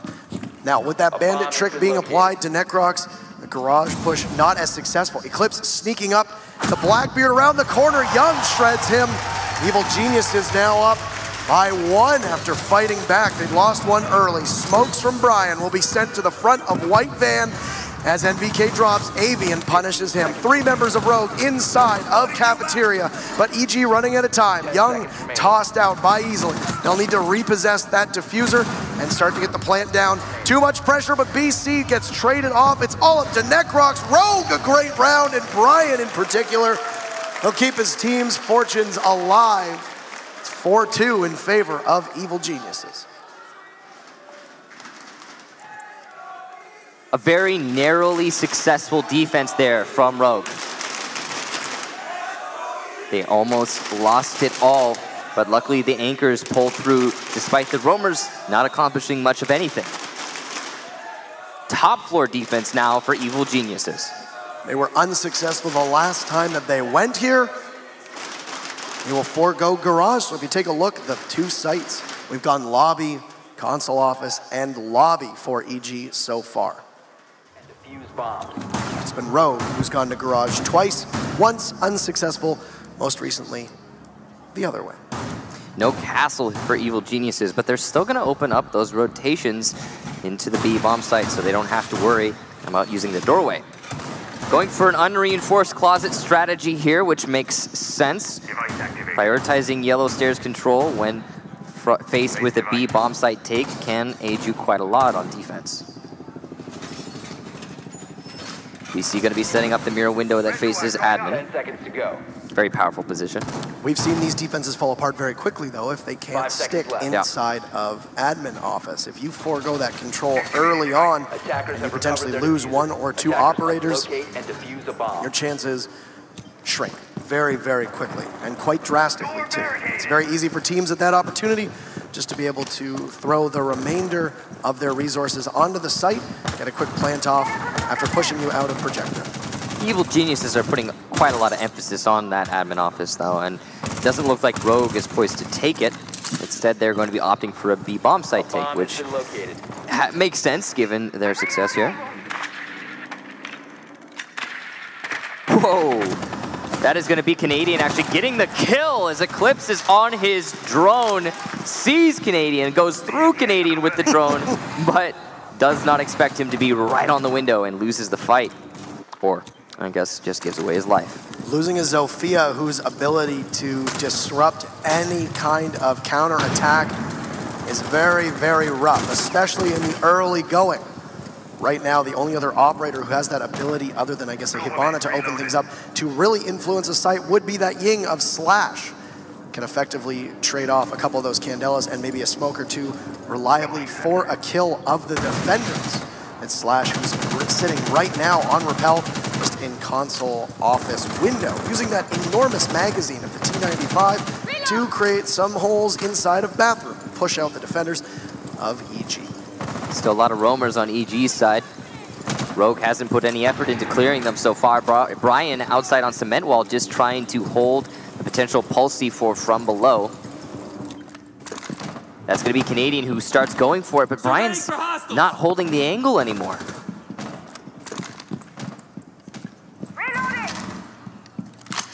Rotating inside of lobby. Canadian still on the bottom floor, not being pushed nor challenged. Slash has now been doubled up on console office window. Been joined by the Thatcher of Easily. Will now fall off. Take out the door at the bottom of yellow. He sees a rotate, but isn't able to capitalize on it. Just not quick enough. Canadian runs out, looks to see who's on repel, but gets shredded. No, Canadian. A gamble that does not pay off. Slash is prepared, and he folds. Final 30 seconds. Still holding on match point. Rogue looking to continue on a comeback that they started last round. It's 4-4. They'd lost Eclipse early on. Candelas go off though. Necrox eliminates Brian. That was the Hibana. Avian takes down Young, and both teams lose one in the process. Necrox on yellow as he'll be joined by NBK. The Slash Hug tears through BC, and it's just up to the two off-site. Slash holding a great angle. He takes out Necrox now. NBK needs to try to stop the defuse, but can't. The C4 doesn't have anything, doesn't have control of sight. Diffuser goes off. The wrong bomb site, just inside of A. He sees one, a great round from Slash, the captain of Rogue, and EG now has lost 2 in a row. Rogue could be mounting a comeback in front of our very eyes. Almost direct reflection of Clubhouse. Rogue not letting go quite yet. They want this to go all the way to overtime. They need to win but one more round, and they will go on to defense of the lobby in an attempt to do so. You can see Troy there, Canadian, thinking over his options for his team. You've got to get really creative, and it looks like Rogue is actually going to be switching it up, not going to the middle floor, instead going up to the top, bringing that castle.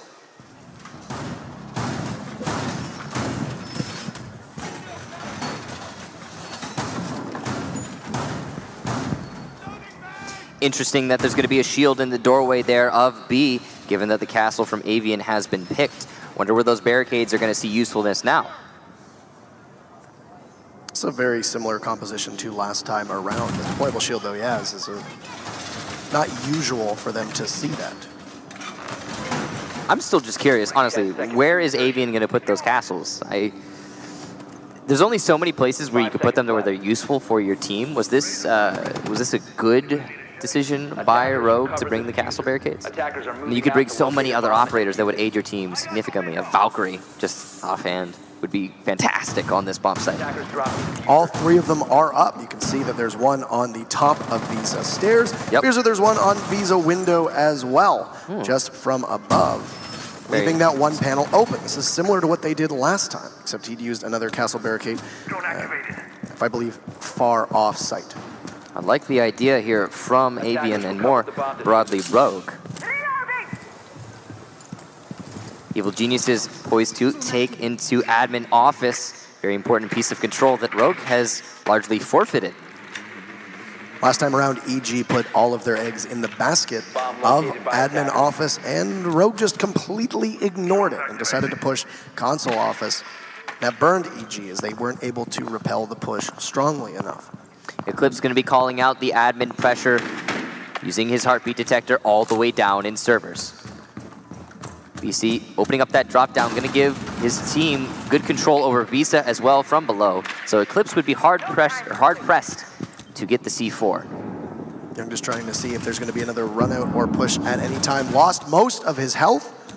Still a default camera up down in Visa. It's Slash who is on the roam, watching to see if there's anybody at yellow stairs. Eclipse is down with him as well. Eclipse is at the top of the spiral stairs from the basement, just on the main landing. A lot of this round's outcome is going to come down to what those 2 roamers accomplish. As Canadian uses most of his lifeline, he's not going to get anything from it. An open castle barricade to the A doorway. That's pressure now being applied to Brian. As the drones come out from behind, they will be conscious of his position and the fact that he is starting to use his utility. Melee on the window from Young. Now, he's got to be careful. He only has a bullet's worth of HP, but Avian goes down thanks to Canadian pushing into reception. Young gets another. That's Brian off the board, an advantage that is so crucial. There are 2 members off site of Rogue, and Slash goes down trying to get to site. It's all Easily and Eclipse. We'll see one peek around the corner. Eclipse gets 1, Eclipse 2, huge, but traded off by NBK. It's all up to Easily, the newest member of Rogue. Will try to keep his team's hopes and dreams alive. He gets droned out inside of Connector. An EMP will go off. You can see them all lined up. He'll contest just on the doorway. He has 30 seconds to stop them from successfully getting a defuse off, but in the midst of it is Canadian. They'll hold long angles as easily gets eliminated from Young. Evil Geniuses will go to your grand final.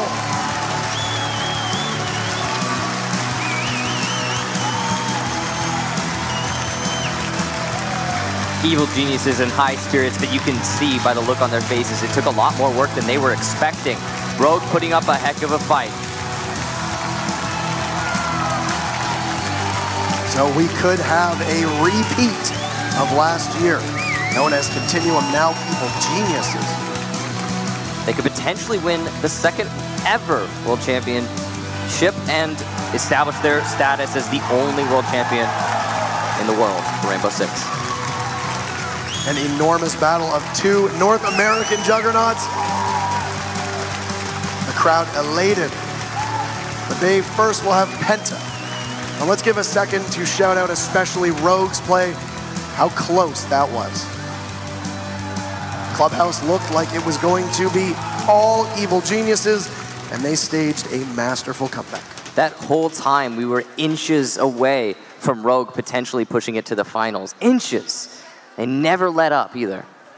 Got to give them a lot of credit for that. And an absolute barn burner back and forth between two incredibly evenly evenly balanced teams, if I can say that. So Rogue, unfortunately, their run comes to an end. Evil Geniuses will square off against Penta. We already saw them once in the group stages. They came from Group A, and I think it's pretty easy to see which one was the group of death now, quite definitively. Last time around, Penta won by a score of 2-0. Evil Geniuses will have to put up a lot more of a fight tomorrow. It is a best of 5, so they will have a lot of opportunities to do it, but just like every single match, the map ban phase is going to be oh so important. We all know Penta has a huge map pool, and there's only going to be 4 maps that they don't play on. Penta also has a lot of juicy information, Shaz specifically, thanks to this match, as to what they are going to want to play on. And in a best of 5, it doesn't matter as much what maps you end up playing, given the abundance of opportunity and moving forward. Prioritize the maps that you know you were strongest on first, so you don't find yourselves going down into a 2-0 hole very early. But that's it for us today. We'll throw down to our experts at the analyst desk. I cannot believe how great of a match we just saw. Take it away, Matt. Kickstand and Terabang, thank you so much, along with Emzo, Milos, and all of our other amazing casters who are with us here in the arena in Montreal, bringing you this incredible tournament. The reigning world champions, Evil Geniuses, are back in a world championship final, ladies and gentlemen. Yeah. Do we need a woo? I can let one out. Did you? Woo! I had it in me. A moment's silence for the person who just died in production on audio, please. Canadian. That could be yours. Again, you could not only be one-time world champions, you could be the repeat world champions, the retaining world champions, the only world champions in Siege tomorrow. Yeah. That's right. I don't want anyone else to have that hammer. You've said that all along. You came here to retain that thing. You don't want anyone else to have ever said they're the world champions, if we forgive Elevate for being Xbox world champions. Yeah. That needs to be said. But yeah, for PC and where we are, it could be yours again. Yeah. You've had a year. Like, you've had that trophy in your hands in February in Montreal a year ago. And then Pro League, and you've not won a title since. It must have been difficult at times for you. It definitely was. We made a change right after we won the Invitational, which of course was questioned, considering we won and made a roster change. But we all felt that we want to be the absolute best possible, and we did feel like we had some weaknesses and could improve, and we took the opportunity to do it. It took a couple of iterations of a roster to figure it out. We finally got the lineup we have now, which, like I said, from the very beginning when I made this team, was my dream lineup. These were the 4 players I wanted on my team all along. Like, no questions asked. I said, I want BC, I want MVK, I want Necrox, I want Young. I want them on my team. And we finally got it, and then we lost to Wilkie. It was a really close match. It was their closest match of the tournament. So although we lost in the quarterfinals, I wasn't too upset about it. Like I didn't feel like an 8th place team. Okay. I felt like we were right there with them. We definitely could have gotten second into that tournament, right? So I wasn't too down about that. We just kind of kept working hard, kept trying to improve, stuck with that same roster, and we've definitely improved. Now that was a real scrap with Rogue. There were times in which we were ready to be interviewing someone from Rogue because we thought they were going to be through to the final. You guys didn't make that easy on yourselves. We were talking about the first couple of maps and some weird choices. Jackal we thought was a bit peculiar earlier on, some roaming problems earlier on. But eventually we got to Consulate, and we'll show you a little bit of that. Eventually we got to Consulate, and 4-1 up started to dwindle away. Yeah, and we were up 4-1 on Clubhouse, and it went all the way to 5-5. So it was definitely getting scary. It went 5-5 when we were defending Bar, which is known to be one of the worst sites in the game as well. Yeah, we thought you were out at that time. What happened on Clubhouse, Troy?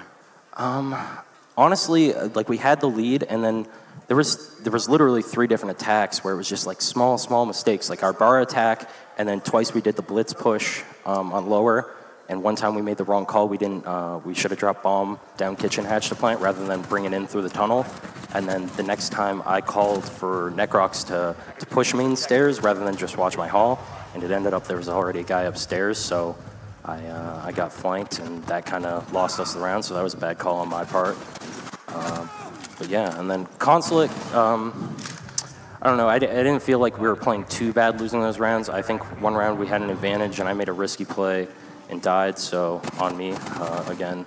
And then I guess actually our attack too, I died early, but there was a slight misplay where we had a miscommunication. MVK dropped a little too early from bathroom hatch, and it just kind of threw off the timing of the attack and let some people through. But overall, I was really happy with how it went. All credit to Rogue, though. They played insanely well. They definitely prepared for the match, especially on Cafe, because they were doing some stuff that we did not expect, and definitely gave us a run for our money. Our money. Yeah. What I'm saying. Yeah. Or your sledge, but yeah. Yeah. So all the credit in the world to them. That was a hell of a match. Yeah. You seem a little less wired than you were after the quarterfinals. Yesterday, you were advertising energy drinks, and they were practically pouring out of you. Today's a little bit light. Yeah. I think that was the semi-final. I think this one was a bit closer to like the brink of us losing, a lot closer. Yeah. Yeah. So I'm kind of like in shock right now. Like I still can't believe that we retook a pool plant on Clubhouse, 5-5, because the bomb got planted, and then in my head I was just like, wow, I think we're gonna get 4-1 game back on, and then all of a sudden we made all the right plays and defused the bomb with like a second left.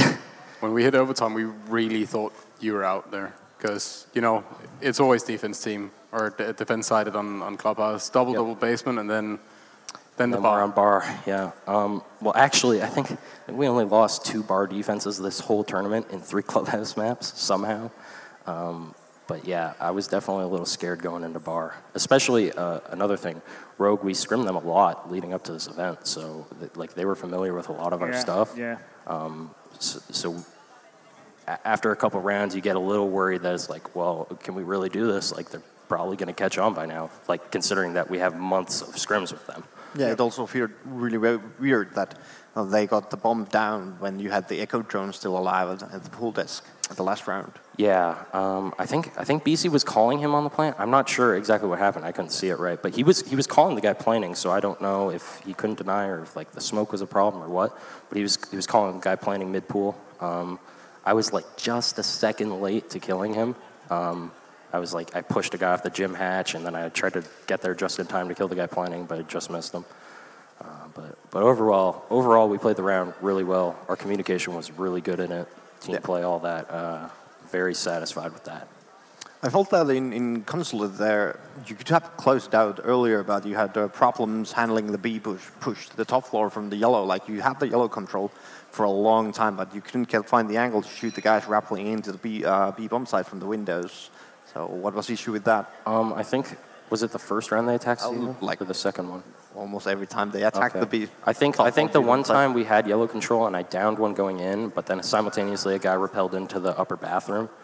And then after that, I think we had control of it, but like I said, the guy was in the upper bathroom and we couldn't get him out. He was just hiding in the corner. And actually, surprisingly, the ankle was insanely hard to fight from yellow. I was watching MVK, and it was really difficult to fight for him. And he couldn't peek into CEO because of the guy in bathroom, and we didn't get him out of there. After we thought back and we were like, MVK should have gone below him because we were holding the guy in the position. MVK should have gone below him and C4'd him, but hindsight's 20/20, of course. Yeah, absolutely. We know that well. Yes.